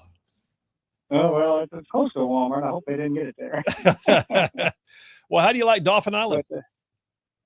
Dauphin Island was great. Yeah, I've been to the fort on the other side of the Mobile Bay, but I had never been on that side. Well, it's pretty amazing. I spent a lot of time at Dauphin Island. We had friends that had a house out there, and I used to go all the time. There's also a big Sea Lab. It's a big thing for a lot of high school groups and junior high groups to go to the Sea Lab and see things out there. We went there too. Did you really? Oh, cool. Yeah. Well, you guys are just making the rounds. Well, that's good. Yeah. Well, I don't know what you've gotten to hear of the show because you were sending me pictures of Dauphin Island. So tell me what you think about either Dr. Swain and work ethic in America or about the No Sanctuary section I did. Well, I'm thinking since, talking about this one gal that hung the flag on the rock face and everything, I want my freedom of speech too. I'm going to go hang one of your flags up there and see what happens then. Well, now let's go hang a Rightside Ruffian flag. What do you think? There you go. Do we have a flag? But you may need to get one, and you need to take your shot glass to your CNN gig tomorrow because and you might be wanting to look for an apartment because this seems to be a weekly thing up there. You might want to just stay up there nonstop. I think. I did no. Oh, I too much enjoy being back home, brother. But I mean, it's fun to come and go. That's where it is. It's come and go for me. I'm fine with that. But yeah, I'll be up there tomorrow night. It'll be fun. You're being groomed to take Scott Jennings' place. I don't know that at all. Scott Jennings has got his own place. That man was on today. I'm pretty sure that Scott Jennings, if they say jump, he has to say how high because they've got him under contract. But when they need that conservative in there, and this is really good for right side media because you're getting national exposure now. So you need to do all the promoting you can do. Well, I am. All I need to do is just have you on the phone, and then I got all the promoting I need. There you go. Well, listen, the vacation going good though, huh? Going real good, except for the heat. Yeah. Well, you did go to an Alabama beach in August, so it's a self-inflicted wound. It's almost as hot as Indiana. All right, dude. Well, listen, go enjoy some low country boil. Watch out for the shrimp that glows. Don't eat the ones that glow. I'm getting the big red, so we'll find out. All right, man. Appreciate you. Have a great time. Have a good one, Phil. We'll see you, buddy. That's by the way, Dauphin Island is a very cool place. Have you've been there, you said? Yeah, and we actually went to that sea lab you were talking about. So yeah. And they actually have so here's something for all you military retirees, unless it's gone. I used to plan on going out there, but it never wound up doing it because my friends had a house, so why bother? But the Coast Guard actually has a Coast Guard recreational bungalow station out there where you can rent a house through the Coast Guard MWR out there on Dauphin Island and basically get a beach house. Huh. I need to check. I need to see if it's still there. Yeah, before you say it. Yeah, but, hey, never mind. Now I can't get a house because I told everybody where it was. It's like one of the best kept secrets in the whole beach zone of Alabama. Shag Nasty the Atheist checking in says, turns out that common sense really is like a superpower. It's fictional, easily misappropriated, disproportionately popular with 12-year-olds and people that are on that mental level. Wow, Shag. Nice try. Good work. Appreciate you, as always. Nothing but hate and gloom and doom. John from Huntsville checked back in and says, I was in a hurry getting the grades out, so I forgot to say the wonderful Dr. Carol Swain also gets a perfect A++. Congratulations. Thank you, John. Good recovery. Appreciate you very much. By the way, I know a lot of y'all were texting us, letting us know that apparently WVNN, our Huntsville affiliate, was having trouble today. Thank you for keeping us posted. I think they're working on it right now. They've had a lot of technical difficulties recently, but you can always catch us on the live stream if that ever happens at rightsidemedia.org. Just go to rightsidemedia.org, live stream the show. You can even tell what color shirt I'm wearing. Joe in Tennessee says, Phil, I just got an Alabama roadmap. The Gulf of America is using the old name. Fort Benning is listed under the Biden era name, and Speaker something Alabama is not even on the map. Joe, you got an old map, dude. That's why. Hang on. New ones are being published. Jared from Huntsville says Cleveland Indians. Yes, indeed. Yeah, I was telling you off air. It's kind of funny. Some of the teams that survived that purge, like the Braves and the Blackhawks, the NHL team, but then teams like the Indians and the Redskins, they did not survive it. So it's kind of funny. I guess the fan bases, like the Braves fan base, is a conservative base, and the NHL is a conservative fan base as well. So I wonder if the Cleveland Indians and those fan bases were a little more liberal. But I don't think so. Who knows? I don't know. By the way, Chris from Starrett, you ought to check this out, man. This might be something you might want to use for one of your podcasts. Chris from Starrett, Alabama says, in the early 90s, the NHL, National Hockey League, had a female that played 2 exhibition games for Tampa Bay named Manon Rome. I'm guessing Canadian and or potentially French. I'm saying Canadian. I think if she was able to get to that position, I hope she was actually a decent hockey player. Either that, it was just a virtue signal. Nonetheless, in 90s, we didn't do virtual signals. Maybe I'm wrong. Okay, hey, listen, that's it for today. Tomorrow, I will be coming in remotely, but nonetheless, you guys stay tuned. Don't forget, there are more of us than there are of them. Oh, by the way, God is still on his throne. And yeah, y'all stay in the fight. We'll see you tomorrow.